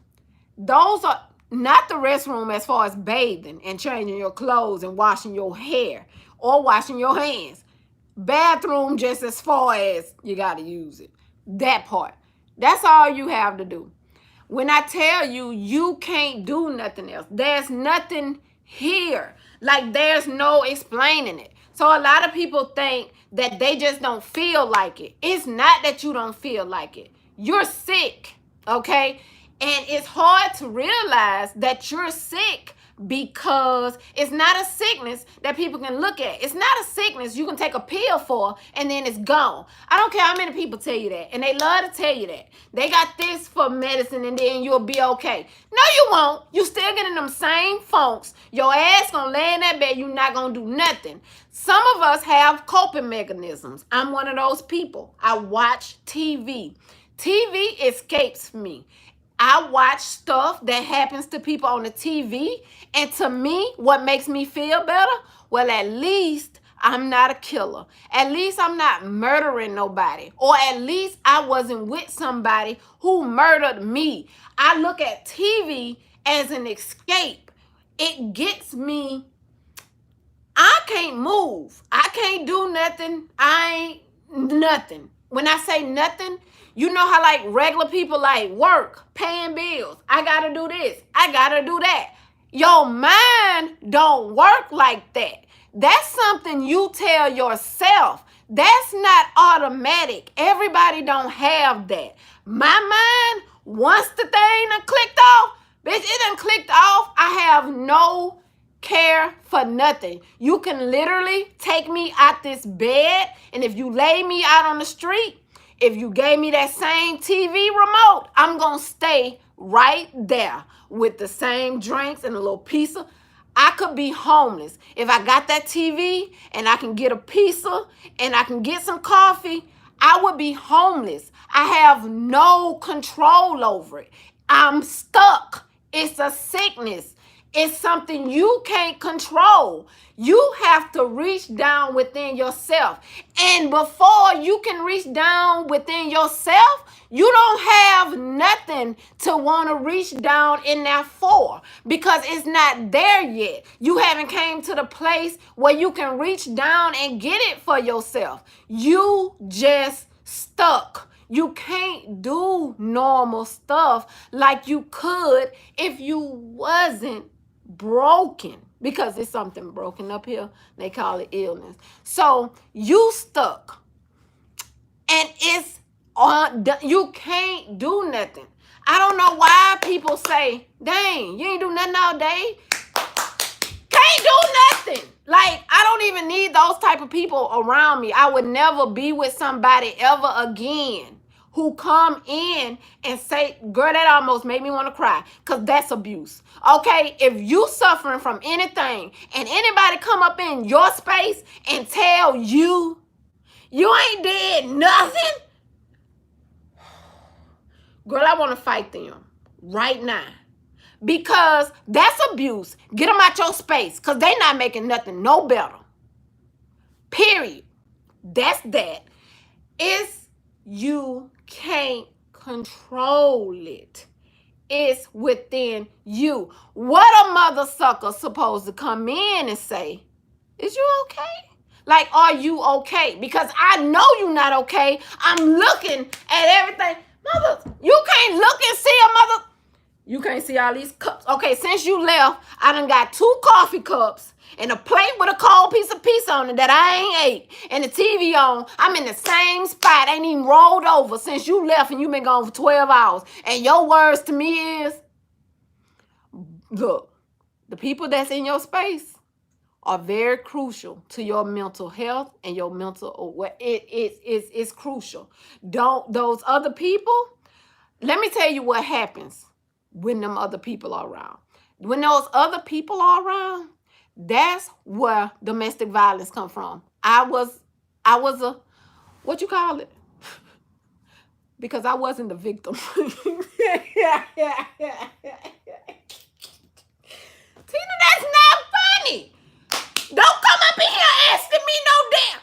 It didn't happen when I was in it, because at that time, you can't even fight your own battle. Girl, I'm not the survivor. He was the survivor. So look, it's like, because what happens is, let me tell you what happens for a lot of people. A lot of people like to look at people and say, oh, why she did this? Why he did this? People are suffering within themselves. People are suffering inside their head. And you want to come up in here all disrespectfully and rudely and just, you ain't did nothing all day. You laying around, ain't did nothing all day. Now see what you done did. What they call that? Trigger warning. Okay? Because now you done triggered me into something that I whole done gave up my mama house. And now you saying it to me. Let me go get my gun because he finna die. Okay? Don't be asking. Well, how she did that? He was saying the wrong thing at the wrong time. So don't ever think that you thought somebody was better than a situation. Nobody is better than a situation. Somebody just thought it out. Period. That's just what happens. Because you can't come into somebody who's already battling stuff in their head. Then you come in with more fire to add to their physical body. Oh, so you want to die, Fred? That what you trying? Oh, you don't want to live? Oh, okay. Let me handle that for you. Because that's what it's like. So a lot of times, for me, just me understanding, period, I feel a lot of women, a lot of people put themselves in predicaments. And I say this all the time. I'm not a person that can walk into certain situations and be the one with the, I got Miller. It's a voice in there. That voice, I already know the voice not finna tell me to do nothing right after today. He gonna be like, get the gun. Shoot her first, him second. Do it. Girl, I be right here. Buck. Girl, look. There was no, I ain't had time to think. I don't know what's, girl, look. The ghost told me to do what I did. They was up in here. Girl, I couldn't believe my eyes. Look, I was shocked. The whole thing was shocking. I'm shocked. He shocked. We shocked. They dead. I'm going to jail. Period. Everybody not built to take on the same thing. So don't try. That's why you can't just put yourself with anybody, because anybody not built to take care of you. And that's your main priority, is you. Take care of you first. Oh, when Michelle from Destiny Child's husband asked her, she taking her meds to be funny and hurtful. Exactly. Yeah. But it ain't funny. And it wouldn't be funny if she go upside your head. Did she go upside his head? Cause see? Yeah. So for me, when I'm down, when I get down like that, I'm just down, y'all. I stay down. I don't have, an answer. The answer is you just come back to you. It's like you leave. I don't know. You leave, but you're there. It's like you're there. It's like nothing works. It's like nothing works. It's like the part of your brain that tell you to do anything don't work. I don't know what that is, because simple stuff. Let me tell you this. There has been a time that I've been in my house that I've not seen my living room, kitchen, den. I ain't seen nothing but my bedroom and bathroom for like 6 months. Period. You just stuck. You can't, it's not, I don't know. I can't explain it. It's not something that can be explained. They don't have answers. The reason they don't have answers is because it's not for them to answer. They can only try to find a cure and try to see what works for this person, what don't work for that person. See, all that time, all that is making you a science experiment. So while they testing medicine on you to see if that'll make you happy when you sad, now they done gave you something that's cancerous when you was healthy. That I ain't willing to risk, because I have kids that I want to raise and I want to be healthy and happy with them. And I want y'all to know this. I take every good day I have and I'm happy for it. So that's why anytime I'm joyous. That's why every time, y'all always bring me joy. But when I come on in the morning, to me, let me say this. When I come on in the morning, that's not just saying I'm coming on YouTube and planning the rest of my day out. When I come on in the morning, That's a goal.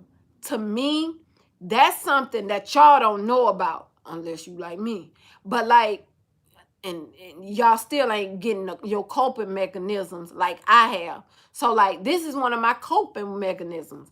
I know today gonna be a good day if I wake up, get my coffee, and I come and do it, and I come and I'm setting up to do a YouTube video because it'll never happen.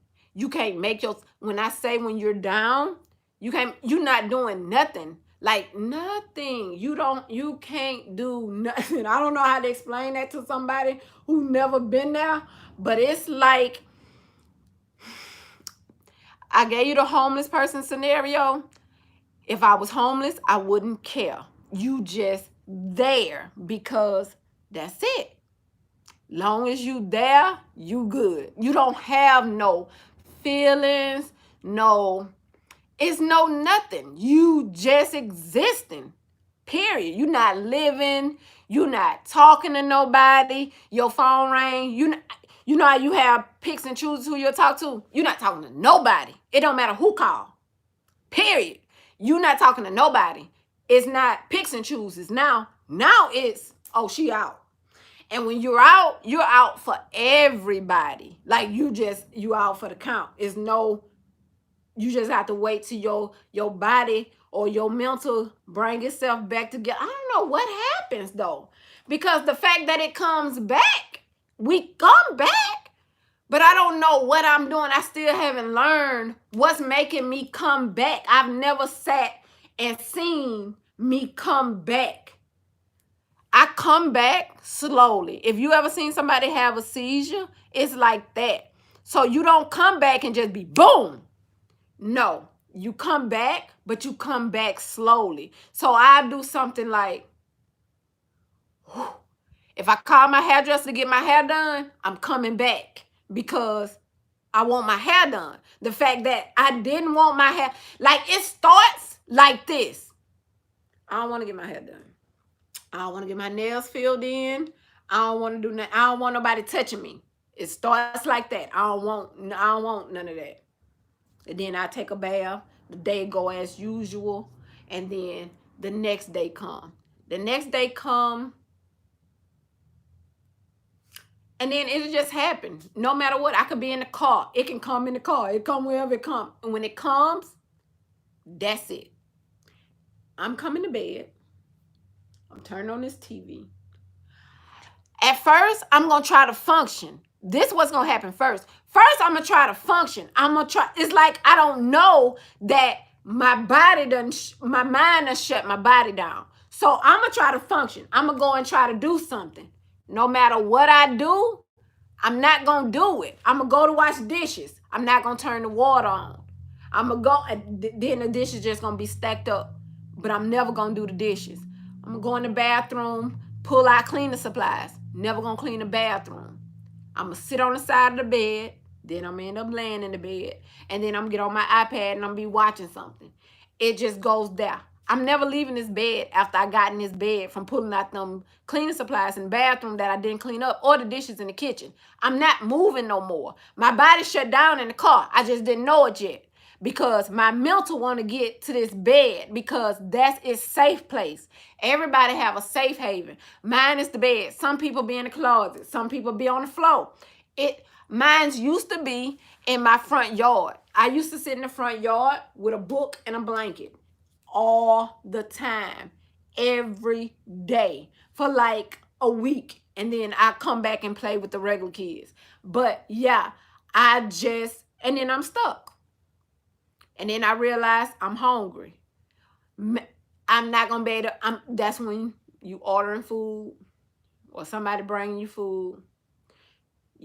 All I do is fix the coffee, use the restroom, and I'm stuck. I'll be here for I could be here a month. You can be here a month and not move, not wash and do absolutely nothing but watch TV. But let me tell you this, okay? To everybody else, it's doing nothing. To us, we're surviving. I'm alive. I'm still here another. See, we surviving. I'm still here another day. This is my niece.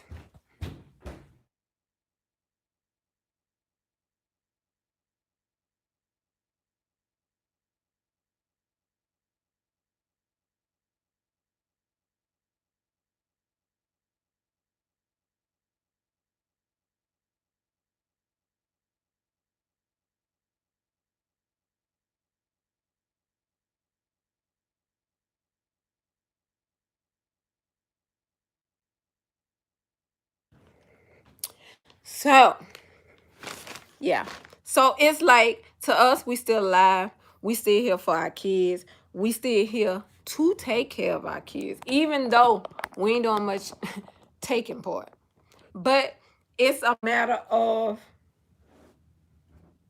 wait a minute. Let me try that strawberry slush with extra strawberries. Hello, I just jumped too fresh. Okay. So, yeah. Boom, got us plugged back in. So yeah, it's one of those things, y'all, that's like, so no matter, like, can't nobody make you do nothing. When you get in that stage, there's nothing nobody else done to you. There's nothing for other people that don't deal with it and don't know. You can't just assume you did something. You can't figure something is wrong or you. It's not about you. First of all, let's not make this about you. It's not about you. Leave me alone. And like for a person, I'm like I said, I'm a person that need care. So like for a person just not even care, like okay, so you in one of the moves where you don't feel okay, but then yeah, I don't get the whole not caring for a part. So besides that, let me read y'all comment and see what y'all talking about in the comment section. That's true because it just makes everything worse. As a family, we learn to sustain my sister. Can't be around people that provoke you. You can't be around people that provoke you. You will. It was on that reality show. Out of body experience. It is. I completely understand. No, listen. Books were my coping thing, but I literally got so bad that I couldn't read for a while. I haven't been able to touch a book for like 7 years now, and literature is what I went to school for. Got this sugar? Yes, that's exactly it. This sounds like the mental health version of when I have a full authorized flight. I can't walk myself to the bathroom when that crap happens. Kathy, it's the exact same thing. We can't do the simple things, and it makes us seem like lazy. All of the bad terms or the lazy terms. I wish it was just that I was lazy. There are days where I'm just lazy and something will be out of place. But bro, yo, come on, you can't see. Yeah, that's. I'm on the same boat as you, but I'm a single mom. It's just me 100% of the time. I wake up when I'm at that after school program and someone say hello. Hello, I just jumped too ready that you. Did you just get something delivered? I'm not. Laura, stop trying to read into signs and shit. I ain't going through no stuff. Yeah, this Sonic, that was my niece. It makes you feel worse. So yeah, it's one of those things that's like, even like now for me, food. Let me tell you what. When I know I'm coming out of it, I want good food, and then I want to start back. I'm like, oh, I need to go to the nail shop ASAP. Like you'll do stuff. You start back doing your. It's like who let my nails get like this, girl? Who did it? Who did this? And it's like so. Ooh. And then your toes be jacked because they get jacked for your nails, preferably. Thanks, Lori. Your toes get jacked before your nails. And it's like, child. So I start wanting to groom myself. I'm like, I'm going to take a bath tonight.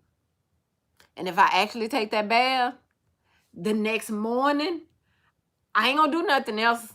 But that next morning, I'm gonna slowly start coming back around. And it's just like it does it on its own. You just come back on your own. You start feeling all like yourself on your own. And then me personally, when I come back to feeling like myself, I'm instantly going to get my kids because I feel like I mean, my the kid, I don't know what he called it to them or what he called it to his side of the family or what he said.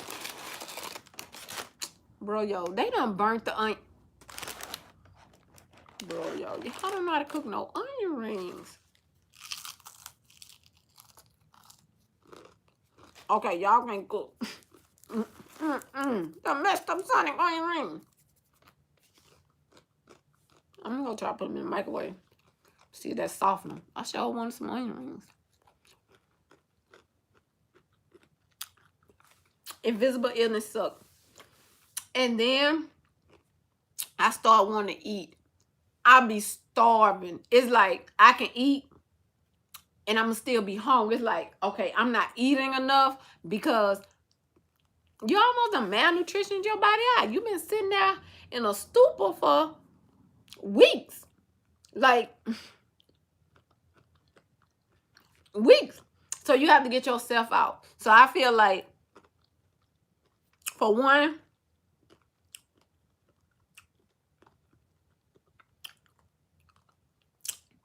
you have to learn what's your mechanism that make you come out and learn about yourself. You have to take the time. Even if you've never taken the time, even if you find somebody to talk to, talk to somebody who you trust. And then you tell them everything. Because once you tell them everything, you have somebody that knows everything. And when they know everything, they know everything. So they even know, well, last time, you did this, and then you went to feeling a little better, or you tried this, and that made you feel a little better. Like, you need encouragement. You need somebody to let you know that they got you. Because a lot of times, even though we all alone, and even though the voice in our head tell us that we all alone, and even though we have family and friends, yet we still all alone.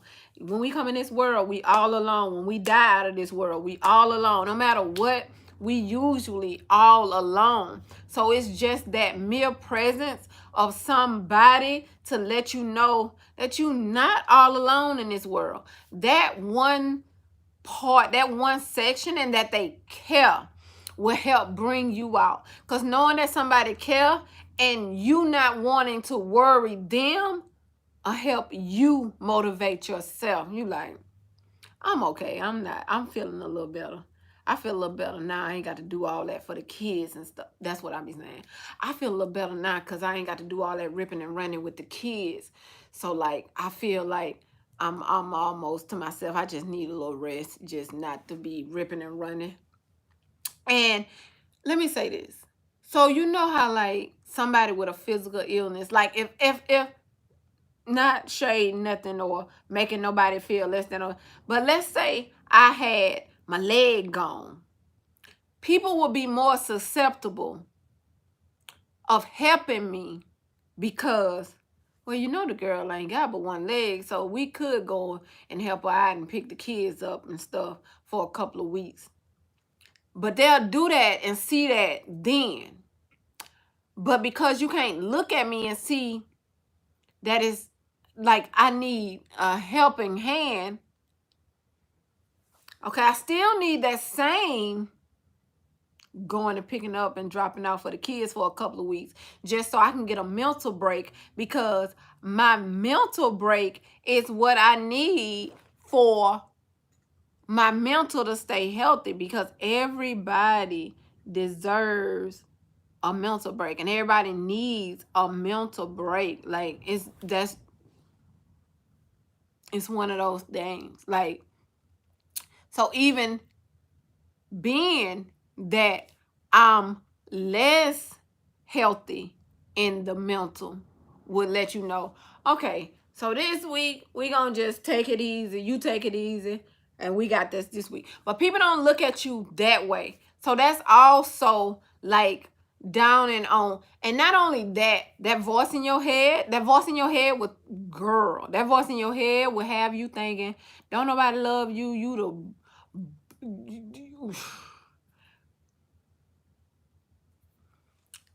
I've heard people say, why would they kill themselves? That voice. The same person that I'm telling y'all that been talking to me all my life, that voice is the same person. I'm convinced it's the same voice that them people hear when they just go on and take it on out. That voice ain't no joke. I don't know how to explain it. It's so continuous, it don't stop. When I tell you it have nothing to do with yourself, it's all to do with, it's not you. It's something in your head. I don't know. You can't even make it make sense. It's almost like it's make believe. But there's something that's in your head that talks, okay? And it tells you bad stuff. It tells you to do bad stuff. It tells you all the bad things, period. And it will beat you down and tear you down. And then when you at your weakest point, it will try to come in and have you take you away from you. That's evil. Okay? That's why, like, they be like, well, that's anxiety. And that's where it come from, the voice.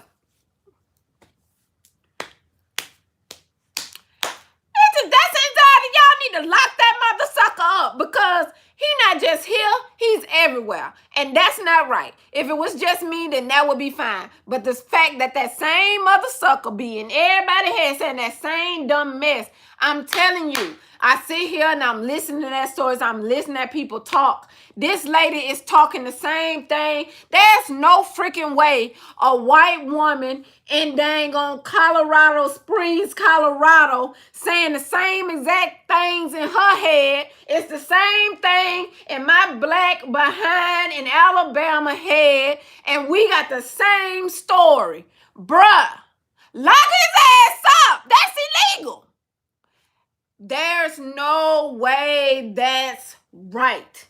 And the fact that y'all can't even cut the voice off. This is what I want to say. So then you have me down here, what you call it, piggybacking off somebody else's insurance. Tina, stop telling all your business on the internet.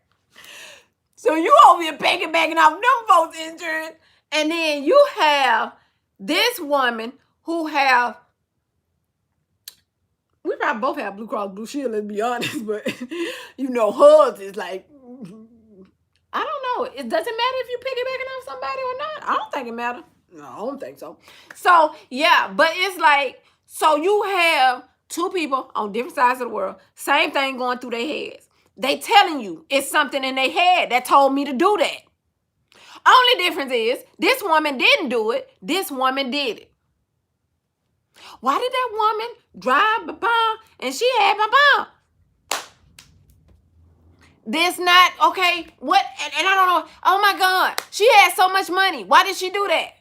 What the fuck money got to do with this? Okay, wait a minute. I don't know if y'all know. Mental health don't care how much money you got. Okay, don't care how many husbands or wives you have. Mental health does not care if you wear $1,000 shoes or $20 shoes. Mental health does not care if you driving a $1,000 car or $100,000 car. Mental health does not care about none of that. When your mental health is not well, honey, it's not well. And we're all not going to be well. There's nothing that her dollars can do to make the voices tell her not to do it. Okay? She in this just like I'm in this. We're in this same fight. There's nothing no better. All that money she have, okay, cannot buy her that voice up out her head. That's what I'm telling you. So it doesn't matter the situation or what you do. And that's what people lead a lot of people to believe. And that's why I stay off these topics, period. Y'all never heard me talk about this. I don't talk about it. Because people lead you to believe there are ways of them fixing it. It's not. Nobody's been fixed. Everybody's still killing themselves. Everything is still happening. That voice is still alive and well. He's not only in my head every day, he is in the millions of women and men and kids' heads every day. He's been in my head. The first time I saw him was in kindergarten. That I recall. That I heard him say, turn on the water. That's why I turned on the water. Is y'all listening?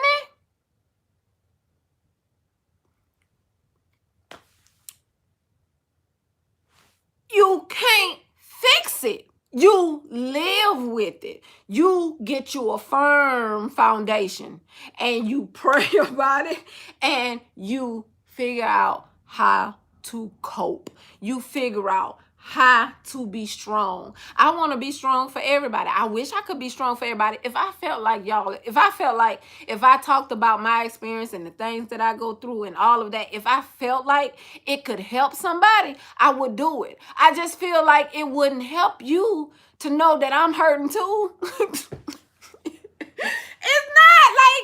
It's like, bitch, I'm sad. Bitch, me too. Like, we was this girl. Me and you will never part. Bitch, it's like Celia and her sister all over again. Mr. Still alive. Okay. Girl, somebody should have been took Mr. On the porch with the day when she was doing that bid. Girl, go and chop that man neck off. Why you running through the cornfield trying to save his ass? So that's why I don't make it a thing. It's not that I try to hide how I am or how I feel or when I go through. I don't care. This video is to let you know that I don't care. It's not that. I'm not a person that lives for other people's perception of me. I'm me. Love me as I am, and I'm going to for sure love you back. But that's it, period. I'm not one of those. I just don't do it because I feel like people are looking for something that I can't give you and that's not out there. Like people selling you is kind of like on possibilities. If you take this medicine, you possibly could not have an episode. And then 3 weeks later, you have an episode on the medicine.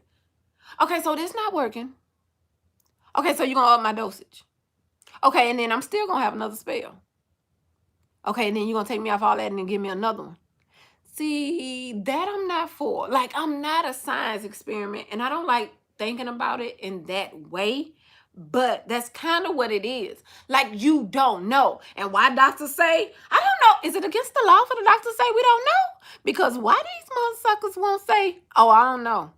Send me on home because you don't know. Because I'd rather you say, I don't know. We don't have a cure for that yet. We've been working on it. It's so many women. It's so many men. It's so many kids suffering. Let me say this, because people like to place blame a lot.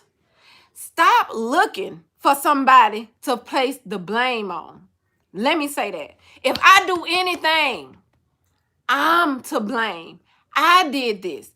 Don't blame depression, anxiety, schizophrenic, psychosis, psychotic, narcotic. Don't blame nothing else.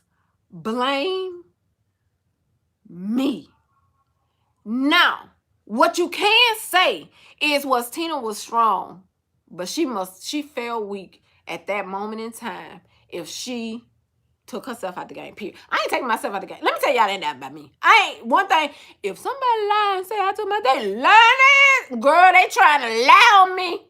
Now, I'm the one that's going to, I take somebody out. That's why I say to myself, I ain't, I will take somebody. I'm not above trying to take nobody out. It have happened. Okay. I'm not, yeah, that's me. But the whole myself out, no. Now, have the voice try to, I told you the voice done tried to get me to take me out. Who else you think was going into the wall at 85 miles per hour? Me. He wasn't in the car. This motherfucker up here.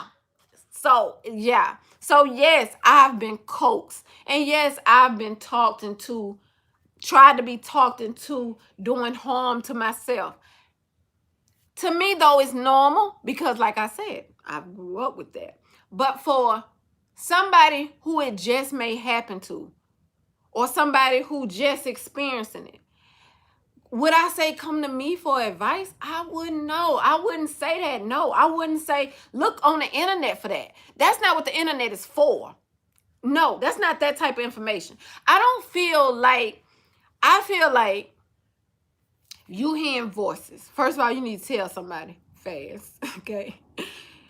Girl, ain't nobody there. And I need you to find somebody that you confide in and then tell them everything. because telling them everything is what makes you feel better. Talking helps. I swear the side effects be worse than them. Girl, don't it? You going to take some medicine for your dang on migraines. You could possibly be baldness. Your coochie gonna dry up. Wait a minute, I need my juices. I ain't gonna be able to pay for this medicine because they done took my juices and that's was how he was here. Oh God, Jesus. And I hope this is they unlock tell us that they can't help. Oh, they not. Oh, I ain't know they got the sugar. Real talk, I'm dealing with a disorder even as we speak that has no known cure, and the doctors act a fool talking over themselves instead of just saying, I can't help you. Bridget, so true. And it's so true. I don't know why that is, but got the sister say it's something that they can't. And I understand that to a certain extent, but I feel like also at the health and well-being of the person. And let me say this. A lot of people y'all see go through things. Okay, let me say this. People that suffer from depression aren't like people who are depressed. I know y'all like, what? I'm finna tell you what I mean. If you're depressed, you're depressed. Depression is a mental illness. There's no reason for this. This reason, you lost your mom, you lost your child, something bad happened, you lost your job, you're broke, your husband just left, he cheated on you with the babysitter, you're depressed. Okay, you have reasons for feeling this way. Depression. It's no reason. Monday came, so did depression. It ain't letting up and it ain't going nowhere. These two people are in the exact same feelings. Period. Love you, Bridget. Yes, and it's one of those things. I just feel like, for one, like the doctors, bless their heart, they trying for what they trying for, but I just feel like when they at a loss or they at a confusion, either get me to a specialist that's not yours, or send me to a psychiatrist. But when you send me to this psychiatrist, send me with some paperwork. In that paperwork, let her know what you need me to be relayed to me, since you can't tell me as a man, mister. Ooh, they can't tell you nothing as a man. Girl want to text you, want to call you on the phone, talking about something. I don't think this working out. Boy, bye. Look, you ain't got to do all that little, boy, bye. Look, bye. Send me to a psychiatrist. Send me to somebody that you know that will sit me down and tell me what it is that you're trying to say. You're sick, we know this. And whatever sickness it is, let me know whatever sickness it is and what makes me healthy and what makes me worse. What make me feel better, what make me feel worse. FYI, I want y'all to know, half the time we already know that within ourselves because we done suffered at home so damn long before we even wanted to pay y'all ass these thousands of dollars through the insurance company that we have to be trying to give co-pays to. Period. So we know what makes me feel a little better, but I thought you had a cure for this shit, so I was willing to pay for that. But like, don't lead me on. That's called leading me on. And I don't like no type of leading me on. No relationship, no draws, no none of that. I need all truth, doctor, lawyer. If I'm going to jail for this murder and heat of the moment, passion of the moment ain't gonna get me off, you need to be letting me know now so I can come up with something else. So is the heat of the passion gonna get me off? I mean, I'm gonna have to do a year. Oh, I could do a year. It's gonna get me off. Oh, well then we need to please something else. What about, you know, I got mental issues. I can go to, yeah, send me to the hospital so I can get off this case. Period. Do talk to me. Tell me what's really going on. Doctors try to treat you like you're not even human. Like you just another one. Like we coming in there like we robots. And then they finna tinker with us and nah, bruh. This a whole real body. And I don't got but one. I don't know what happened after this. You better, nah. I don't know if I come back or not. And at this point, I ain't willing to risk it. I ain't heard nobody say they came back. So, because many think it's all the same. Angela, they do. That's a common misconception about depression. I don't know why people think it's the same thing. Bruh. Nothing yeah, it's I don't know what that is and why people don't know what's the difference, but the difference is living with it is a big difference.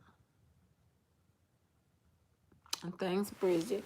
Yeah, and yeah, it's so much that we deal with as people, period. And it's so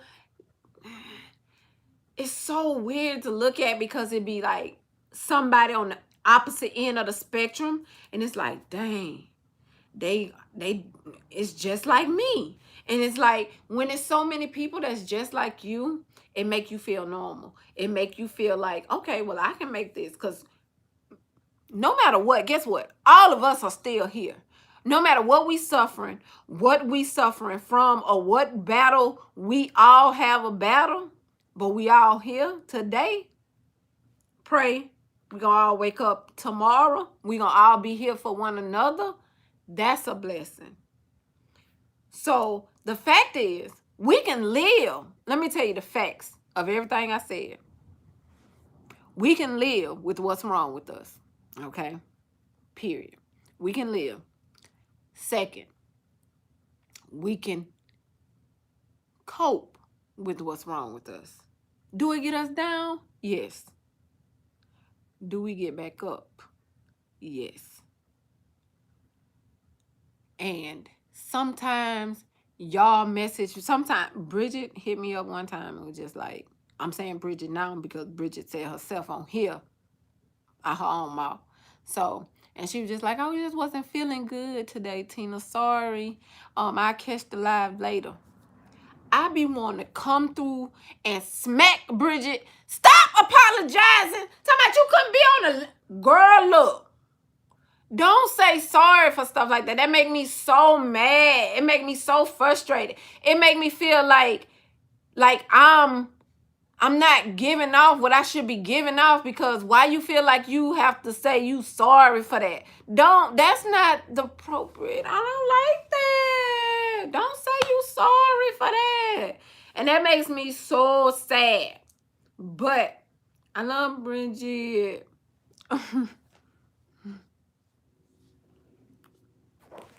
Some people suffer in silence. Having depression is a very hard thing to go through. I have PTSD. I know all about depression and anxiety. It don't make you feel good. No, it don't. It makes you actually feel worse.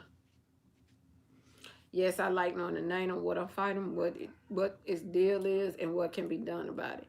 Yes, my friends be like, when I'm down, I do XYZ. You should try it too. Who said that? Crafted and Plenty. I promise. Girl, let me tell y'all what's mine. Mine, everybody be like, Tina, smoke some weed.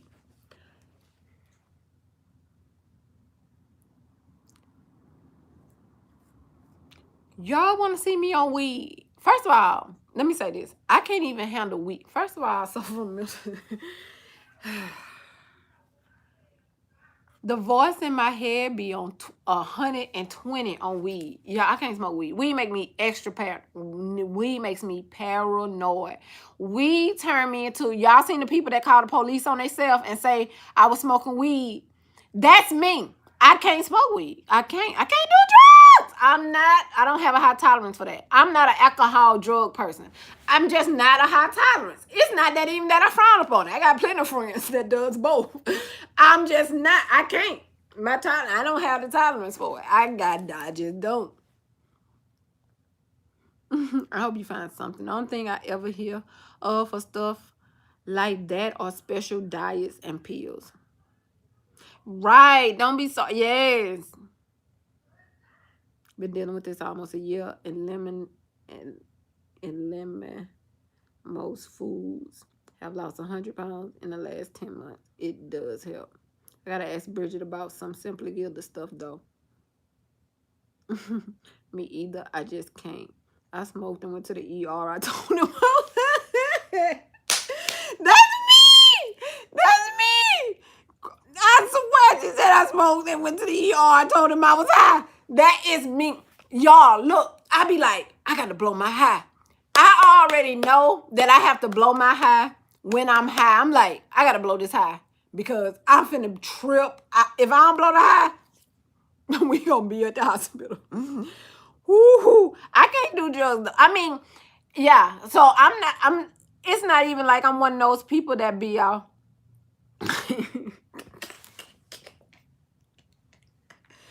So you know the people that go out of town to where it's legal at? Tried it, don't work. It still make me paranoid. Even the legal weed. I can't do none of it. Because me and my sister thought it was the THC. So we like, ooh, legal weed. Yeah, no, it ain't the THC. Whatever is making me paranoid is just in there. Mm-hmm. Mm-hmm. Yeah. Weed is one of those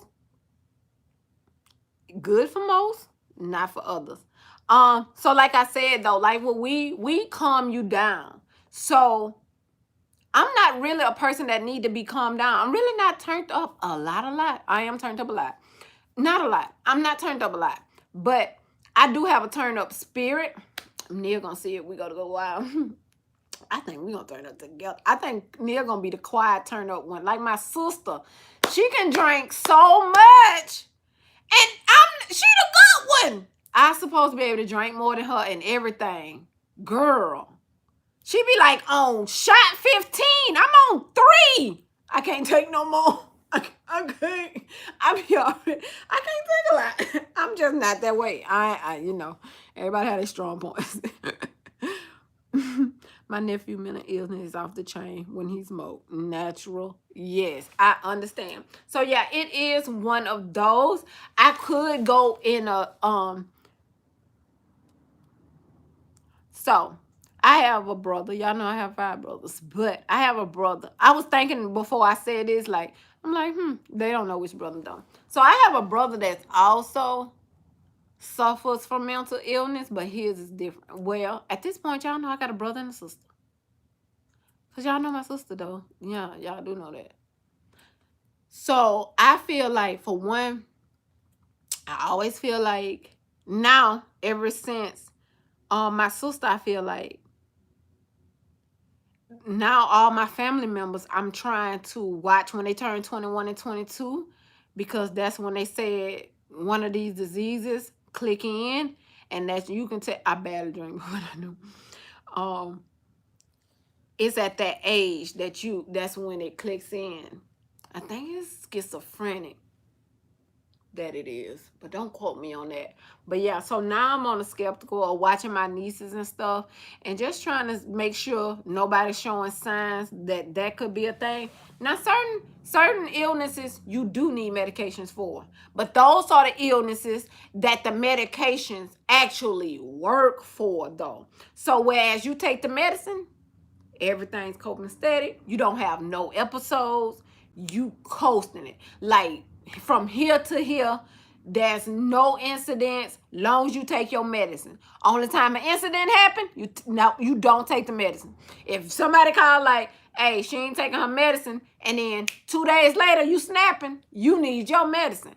But everybody illness ain't like that. Everybody doesn't have a cure for what's wrong with them, is what I'm saying. So the doctors don't have a cure for everybody. I'm one of the people that suffer from things that there's no cure for. There's also, not only is it not a cure, but there's not something that makes it not happen. Okay, so see how I said somebody else, I'm using bipolar. So whereas I know someone that has bipolar, they take their medicine, regular schmegler. Don't take her medicine. She bipolar and paranoid schizo. Okay, so she take her medicine, everything fine. Don't take that medicine. She's snapping. She's gonna be butt naked somewhere running up and down the street, or she the president of the United States. That. But if she takes her medicine, she is fine. So to me, she has help. That's help. because she has help doesn't mean she's healed or that she's less than a milk. She still suffers. That is for sure. But what she has is she has something that helps her. She good. She can take her medicine and be a survivor. Just like with people with other things, like what's the thing that they take medicine for and then girl, don't quote me because I ain't even think of no diseases. But you can take your medicine and live a healthy life. Ain't that what Magic Johnson say? Ain't that, don't he take medicine? Oh, girl, is he cured now? Girl, because what is going on with the Magic Johnson situation? Because what's up? Is it real or not? Okay, so yeah, that part. But like, so with those are a little better to me than what I suffer with. Because I have nothing that I can go to the doctor and say, he'll give me something and I won't have an episode. He gonna give me something. I'm still going through goddamn, I'm still stuck in the bed for 36 days. Oh shit, I could have stayed at home for this. Because there is no coping mechanism. He don't even have a coping mechanism. He don't even got classes. He won't even tell me to go to the gym once a day to not have an episode. He didn't give me no advice. So that's what I'm saying. I don't have nothing to even look forward to. So that's why, for me, I decide to just be me. And whatever it is that I'm living with, I'm just going to live with it. And I'm going to coast it along until if I feel like, I'm getting unhealthy or I'm getting, he up in that head like, bro, go on, take one to the head. And then I know I need to go and check myself in. But yeah, before I harm myself, I would check myself in. That's me, period. Like, little thing in my head, you even talk me off no bridge. But it does happen. It's one of those things. I go fishing and tell me to jump off the pier. God tell me all type of stuff. Knowing I'm going to drown. It just know it. It just want me to kill. Girl. And so, yeah, it's the thing. Money can. So, yeah, it's one of those things. So, y'all, I am all that we speak of. Yeah, I have all the things. I have all the things. I do stuff that bring me joy. That's kind of what I do. I'm one of those people. Now, let me say this. I tell y'all a lot that my children daddy say that I live in a bubble and that what I want from somebody or what I expect is not realistic. Because I want to be treated well. That's so funny. And it's just like, Tina, ain't nobody gonna do all that and take care of you. This man do not believe successful men do not. He believe every successful man gon' cheat. That is so terrible. That's terrible. He is convinced, and he convinced I lived in La La Land. If I think a man around here making all this money and just going, girl, look, I gotta have something to play with. What? But I'm the something. Yeah. Something else. Yeah. See, he right. So the reason though he say that is because I don't surround myself with the people, the things, or I just don't do none of the stuff that don't bring me happiness. I don't be friends with people who aren't good people because I can't.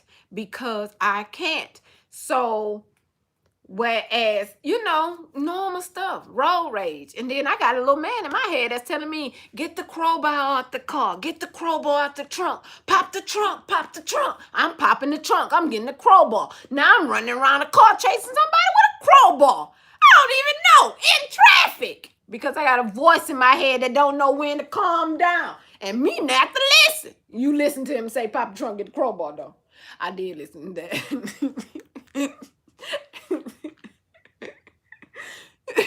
It's like though that voice is there when nobody else is there. Girl, I'm telling you. Y'all, why when I had my little girl, why did the voice tell me that wasn't my little girl that they put right here? Y'all know when they put the baby right here, when I looked at it, I said, is this her? They said, yeah. I said, you sure? I'll be asking a lot of times when I ask questions, it be because this motherfucker been to put the stuff in my head. I'm like, oh, she got a birthmark on her chest because this man, he had told me about the birthmark on her chest. This ain't your baby. Cause you got a birthmark on her chest. It ain't my baby. You folks done gave you the wrong baby. The voice don't stop. I just had labor pains for 13 hours. The voice came directly behind the labor pain and said, that ain't your baby. Can you? Come on, man. Y'all cannot imagine living like that. Come on. That's not normal. That's why you know it's not normal. But it's not normal. But I mean, everybody not normal until it become normal, because your normal is your normal. It's normal for me, but it still be funny. It's like, bro, yo, you ain't gonna, bro, at my baby birth, bro. At my baby birth, if he was a real person, I would have cussed him out. I would have cussed him out, bro. At my baby birth, that what you gonna, at my baby's birth, bro. Y'all know how you got that one negative family member that always point out bull crap. If I was a boy, he would have been like, that ain't your baby. That voice don't let up. When I tell y'all it don't let up, he never have. It's always been there, and he's, yeah, it's just one of them things. So yeah, this has been a good mental. This is my talk. I don't know where to go from here. I don't like it. I don't like it. I don't like it because I want to, because I feel like I'm not helping nobody. Like, what is this helping though? So that's why I feel like I don't like talking about it, because it's not even helping nobody. So yeah, I never not talk about it though, just because of me. It's never. I don't. If it's me, y'all know. Yeah, I just don't talk about it because I don't feel like it's. I don't know. You don't ever shut up. NoToxicPeople.com. Yeah, I live in La La Land. I'm one of them people that always want people to treat them like, like a baby doll. Look, if you can't treat me like a little baby, don't even try to come talk to me, because look, I'm real sensitive. I don't care how ruthless I talk, how much, I don't care. I don't care. I'm sensitive. Okay? Shoot. So yeah, y'all. Why my thing spinning? But I'm not spinning up here. Oh, because it's gonna go dead. Let me plug him in. I'm normally a quiet unicorn. I wanted you to know you just being you helps more. You helps more people than you know. Sonya, that's so sweet. Hey, Sonya. I think it helps to feel less alone, if that. You think it helps somebody feel less alone? Leah, at all. He have no chill. Yeah, it helps. We all have hang-ups, and it's nice to feel that we are not alone. Yes, yeah. So, yeah, y'all, that's my mental. Today's the day. So, I mean, you can't let the day go by. I feel like if any of us on social media, and if you have mental wellness, health issues, then of course you got to acknowledge the day. Of course, because it's only fair. It's only right. And like I said, like if it's within my community, if I feel like enough unicorns, it helped, and that you want to talk about like how to cope with stuff when we're not feeling good, or how do I cope? We could just talk about me if that make you feel better. Cause yeah, I don't mind. I'm not I don't care about judgment. I don't care about judgment in real life, so I don't care about it on social media.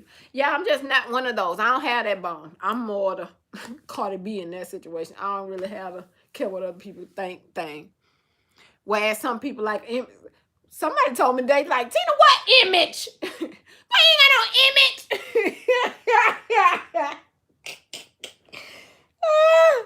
Ooh, oh. I think it's important that we take time to talk about stuff like this. Talking about it means owning it, and we often learn that we are not alone. Kathy, that's so sweet. Yeah, I want y'all to own it, and I want y'all to feel like whatever it is that you're going through, no matter what it is, y'all, we all go through. So we not, nobody is perfect. Nobody is perfect. Like, nobody is perfect.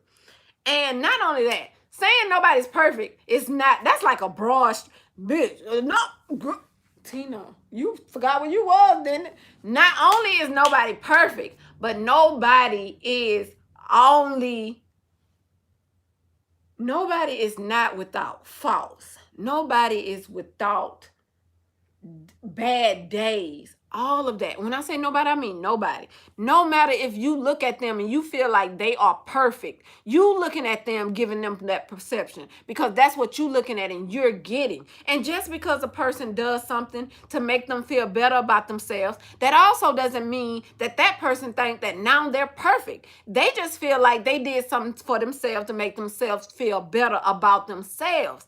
You're giving them the perception of they trying to be perfect. Stop pushing it off on somebody else when it's something within you making you look at somebody else and place the blame, because you shouldn't be looking at others worried or trying to see what they are doing. Look at them for who they are. They just a person just like you. We all are people. And I know it's easy to get caught up in the whole, some people are famous, some people are this, some people are that. And then a lot of people like seeing people. I don't know what that is.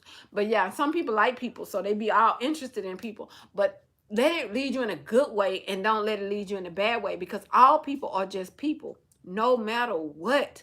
No matter what, no matter what, no matter what they doing, what their job is, what their career choice is, what their path is, who they doing, who they believe in, nothing. You give them that perception. If you make somebody feel, somebody, now the only thing that they own, see, it's not wrong with them to say, she thinks she's perfect. That's not up to her. You think she's perfect, and now you're thinking she thinks she's perfect. So that's all within you. Not only within her, if she thinks she's better than somebody else. Now that's within her, because somebody done gave her the big head about what she have going on. But that's her battle, not yours. And while you pointing out her imperfections, you have a couple too, Missy. Like, nobody ever should look at nobody else's imperfections, because why? I have 1,000 of them. You can just have all those. You can just talk about them. Because talking about a person is always, no matter how you feel that it's not wrong or it's not hurtful, it's wrong and it's hurtful. Period.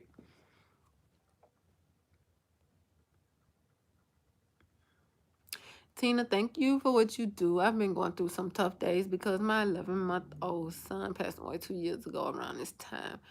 Oh, you don't even score help. Suleika, I'm so sorry. Especially in the African American community. Yes. Me for one, because I can relate to some of it and I like your energy. I try to interact, but legit, I am so quiet. Got the sugar, I understand. It's when I feel like it's one of those things where you should feel comfortable to interact. Like, okay, like at first in the beginning I wouldn't interact, but then like as time go on, you're like, okay, I kind of feel like a little comfortable with Tina. I think I can interact a little bit. Throw yourself out there, a little water a little bit, and then you come back. But yeah, it's all in good. Thank you, ladies. I didn't mean to bring the mood down, but you know we just go through tough situations. Suleika, yes we do. And not, yes we do. We go through tough situations. And they be so tough and they seem so hard. And then when you going through them, it seems like nothing else matters. It make you seem like, sometimes when you going through tough situations, you like, the stuff I focus on really don't matter. But do you go back and focus on it when you get your focus back? Or do you change your path? Because a lot of us stay on that same path though and go right back to the stuff that we know or that we realize it's not even worth it. And let me say that to say this. Like a lot of people put themselves, like you can do something that's so much harm to you. And let's say that you want something that's grandiose. So you want this grand, let's say job, and you want this job. And but you smoking weed with your friends and hanging out, but you can't get the job because you smoke weed. How is it when you gonna know that that ain't the path for you? The friends and the weed, that's not the path for you. And that's just an example. A lot of people don't get it outside of their element, but a lot of times people can't come out of for show or come out of what's hanging and what's cool, or not just that. People can't come out of people. So because you with people, you feel so much. What is being around all them people? What is they feeling? I read somewhere that told me what they was feeling, but I can't think of it right now. Oh, it's fulfilling an emptiness in them. I'm like, what? I don't know. That's what the book has said. The book said that people who always have people around them is feeling some kind of emptiness within them, and they have to be around people to give them the energy. Whereas I'm the opposite of that. I need to not be around people to give me the energy to do anything, especially to be around people. But yeah, so yeah, that was all. That's of course that's big, but yeah, so it's like a lot of times we have to just stop and just deal with our situations, pray about it, pray strong, be strong through our situations, and don't let nobody talk. Don't let the voices in your head or nobody talk you into a weak place, because the devil try to get you when you're weak. That's his favorite time. That's prime time. That's dinner time for him. And you don't want to be one of those people that get taken out of this world on being a weak, because that's when he come for you. And then you sitting there and you don't even know it, and then you done sat here and you done took a bunch of pills. I mean, it happens to people all the time. And just to me, I feel like by me growing up with a lot of siblings, maybe, I don't know why, I feel like I know so, maybe because I listen though. So maybe that's why I know a lot of people's situations, because I listen a lot. And people just take on so many other battles that's not theirs. You taking on somebody else trouble, somebody else family, somebody else demons, and now you overwhelmed to when it's time for you to have the strength to take care of yours. You don't even have strength enough. Now you don't feel weak. And see, that's a recipe for disaster. So I'm gonna need all my girls around here to keep it strong. And then when we're not strong, we're here to build each other up and at least give everybody a smile and get everybody until they get to their better place and a better space. Because I mean, we can't do that. Come on, bro. Come on. We're all human here. Yes, it's self-preservation. So y'all have a great rest of y'all night. We're gonna end this thing. Girl, I'm finna say at 2 hours. Girl, I don't know how long this thing been up here. I can't even break that down into 6, 12. Girl, look. So we've been here a minute. But yeah, I wanted y'all to enjoy this. And I didn't want to feel as if I was not telling my entire truth. I didn't want to come on and then tell y'all bits and pieces. Give y'all a 30-minute video and say, oh, I suffer from depression sometimes. I got anxiety, and then I also suffer. You know, I ain't want to do that and then make it feel like it's rushed or make it feel like it's not what it is. So I came for the whole sit down to talk and to let y'all know that, yeah, that your girl, I mean, not only that, I mean, I wish one day, today could be the day, that no, never again, that will I have an episode. Never again. I would never. Or that voice, I never hear him again. Girl, he too constant. I wish one day, you know, that would never happen. It could. One day could be the day that after that day, it never happened again. I don't know if that's a happen or if it not. If it won't, it don't. Y'all, let me say this. I remember I don't even know if it was last year or the year before that. I went into a depression. Well, the stage, it probably didn't last that long. It lasted about a week. That's not long for me. Girl, I could do that. Girl, look, we gonna have a contest. Tina, quit playing. Girl, we gotta have a contest. How long you, girl? Don't put me in no contest in my bed. Girl, look, in the TV. But look, let me tell y'all this, and then I'm gonna let y'all go. Could have been about 2 years ago. So 2 years ago, I was on YouTube, and I'm a cheapskate. So I told y'all I'm like one of my personalities is Chris Daddy off Everybody Love Chris. So I was going through the whole stage of not paying cable bill, okay? We were paying even internet, but we weren't paying cable. Just like my ass. Okay, so, and I knew that it was I knew it was too cold. I wasn't able to get warm. I'm a seasonal depressional as well. Wintertime is my season. Without a doubt, girl, look. Girl, please keep her warm, Lord. I pray for you in the name of Jesus. So I'm a seasonal, and the season was coming, and I was like, I don't have no TV. I don't know what I'm gonna watch. Sometimes you know it's coming. With seasonal depression, you know it's coming. With depression, okay, let me tell you all the ways, boo, okay? Because not only is it one way, there's 2 ways. With depression, it just succumb. It can come after I press send. Just boom, bam, it's there. With seasonal depression, it comes every year. You know it's coming. It's going to get cold. You going to get in the cold. It's going to be a thing. You going to get it. So I was trying to prepare.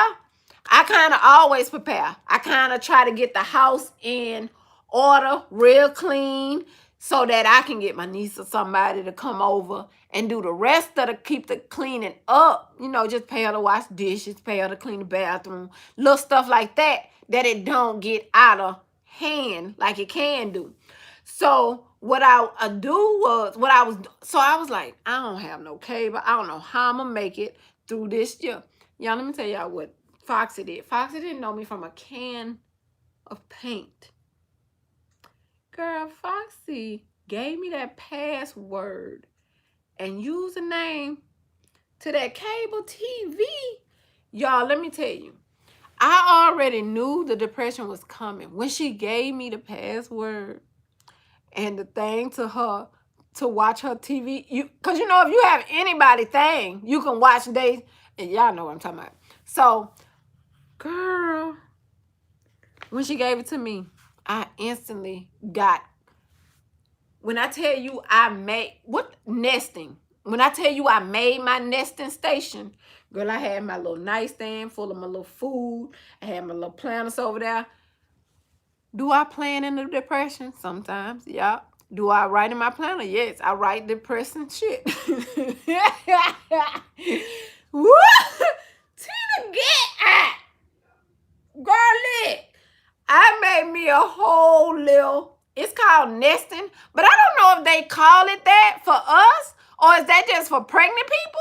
But I done took on that term. Girl, nesting is real. Because, girl, we do not move from our designated space, okay? Girl, I had my little food in my little nightstand, my little snacks and things. Girl, I had thing, and then I had her password. I was on that iPad, y'all. I had cable TV. Girl, I had sat in that depression like 2.5 weeks happily. Girl, I ain't never had a depression that I was like, that's what I needed. The first thing I did when I had one this year, I paid the cable. I was like, let me go and get cable cut on this house, because girl, it sure helped me last year. Get me through the season. It's one of them things. You just got to find your coping. It just is what it is.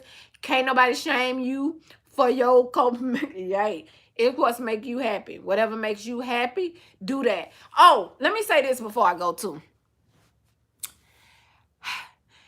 I was broke a lot in the beginning of my life, okay? In the beginning of my adult life. Let me tell you why. Because I'm a person that like new things. New things make me happy and sparks me joy. I'm just telling y'all this to throw this out here because I know I done said this to y'all and then I didn't do the follow up. And I know y'all was wondering, well, why Tina ain't say where she was going? It's just because I ain't want to talk about my mental health or lack thereof. Tina!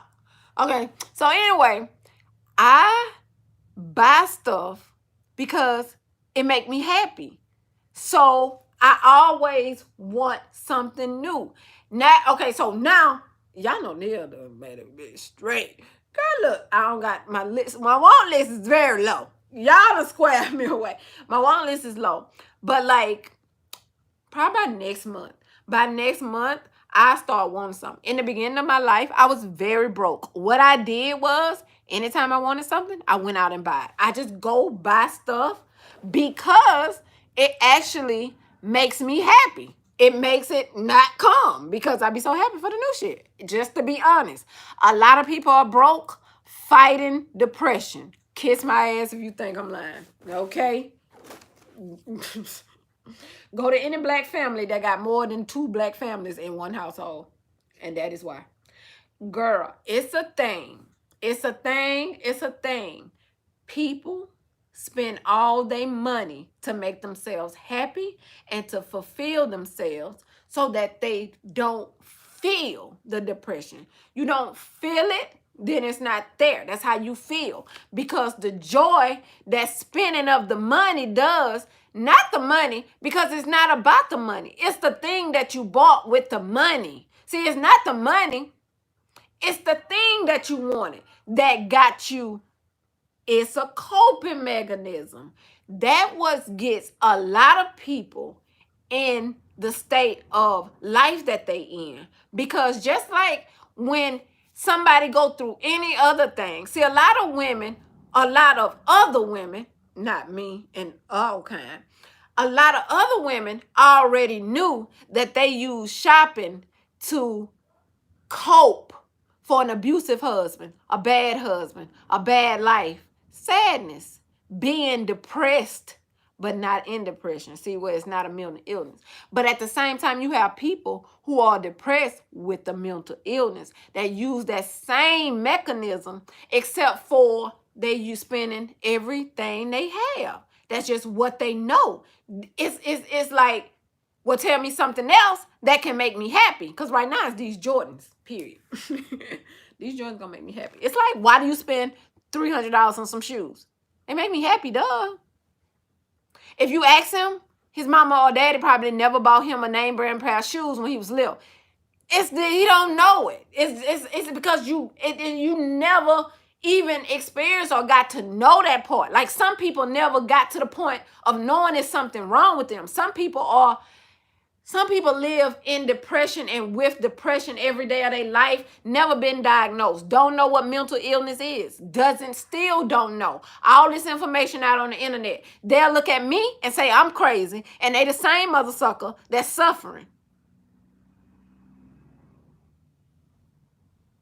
But they suffering without knowledge. And you know how they say,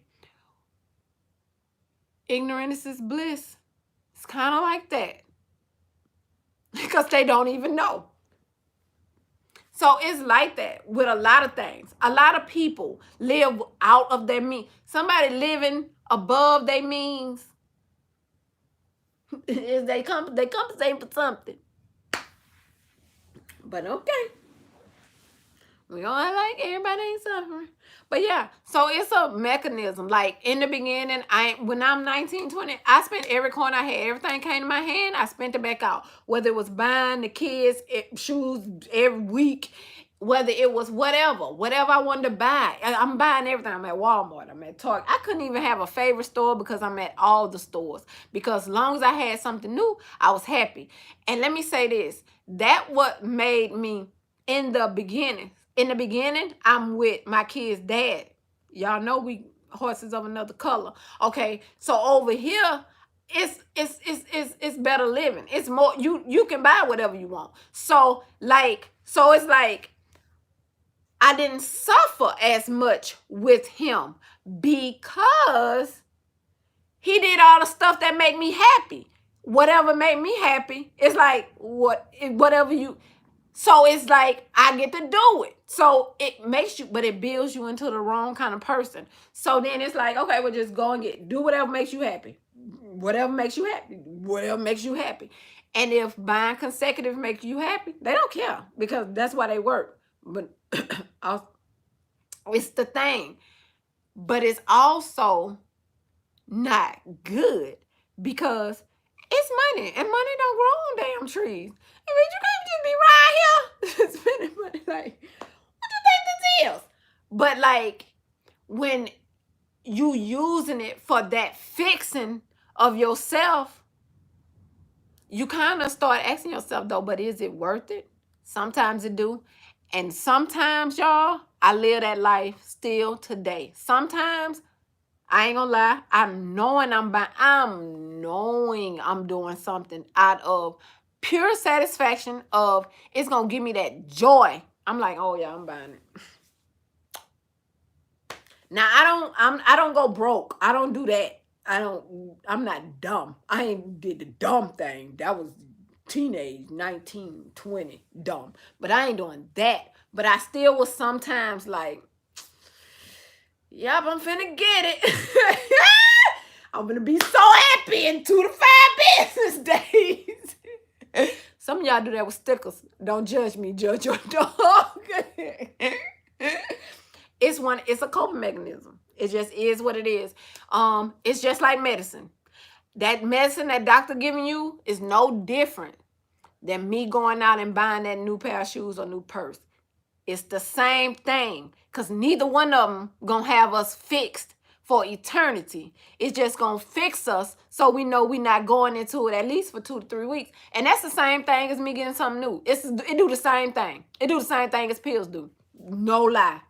I'm gonna be on a little high looking at the new stuff. Tell you some more new stuff.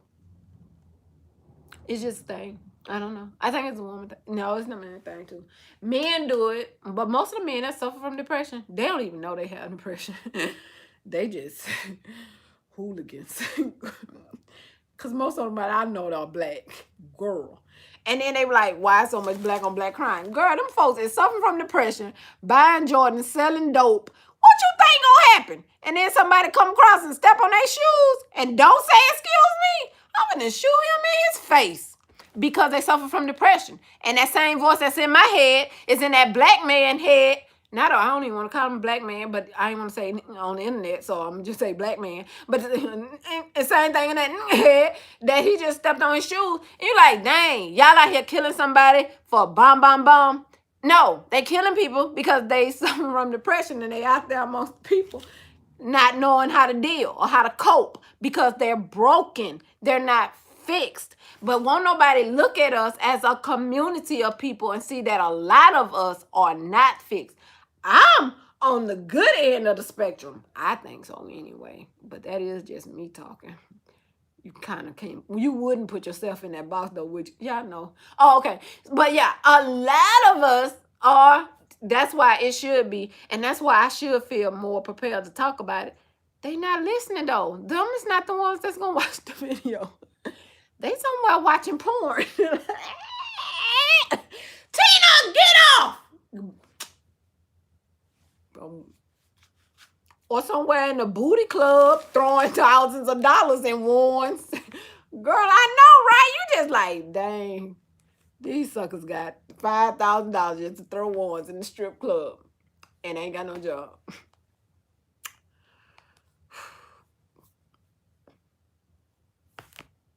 I don't know, maybe I'll find a way to talk about it. So yeah, maybe I'll find a way to talk about it on the internet so that we can get people more comfortable. If y'all comfortable, I'm comfortable. Thanks, Lori, so much for your donation. That's so awesome. Tina, dang, you called it a donation? Girl, I felt like it's a donation on the mental illness video. Look. Girl, Tina, take these $5 and go to the doctor. Not Starbucks. That's my doctor. Girl, that's my new psychiatrist. I don't know what they told y'all, but Ron and them been putting my psychiatrist bill copay for the longest. It's been at Starbucks. What's up? Y'all have a great rest of y'all night. I love y'all. If this video go over well, then I don't know. I know the church ain't go well. If this video go over well, and it don't, because I know how y'all know how they. This video got a lot of thumbs up. This video if y'all enjoyed it. I was just looking. I'm saying this video got a lot of likes, and I didn't even ask for them. And y'all usually need to be reminded. So y'all remember tonight, huh? Thank y'all. So yeah, if this video go over well, then we'll try to get it into some kind of way that we can do it in stages so we can talk and chat and check on each other and our health and our wellness and all the things that we go through as women, period. Yeah, because I don't want to feel like I'm neglecting y'all in another part of y'all life where y'all need me. I don't want to feel like that. Not that way y'all need me, where you just need somebody, where you just need that space, not just me, but just somebody, women, us, supporting each other, that right there. Not where it's all of us. So yeah. And I want us to be that for each other. So like I said, I really I'm not the type that need some people, talking and knowing that you're not alone, and that helps. As long as I know that will help you. The reason why I don't talk about it is because it don't help me. I told y'all what helped me.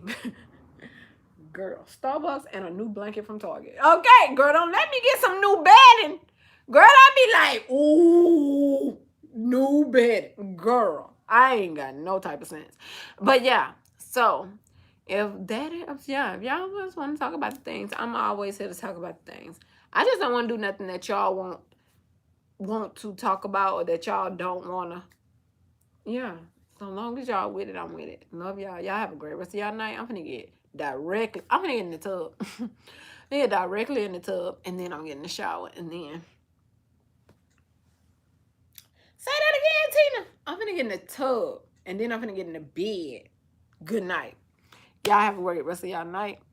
Yeah, and good night.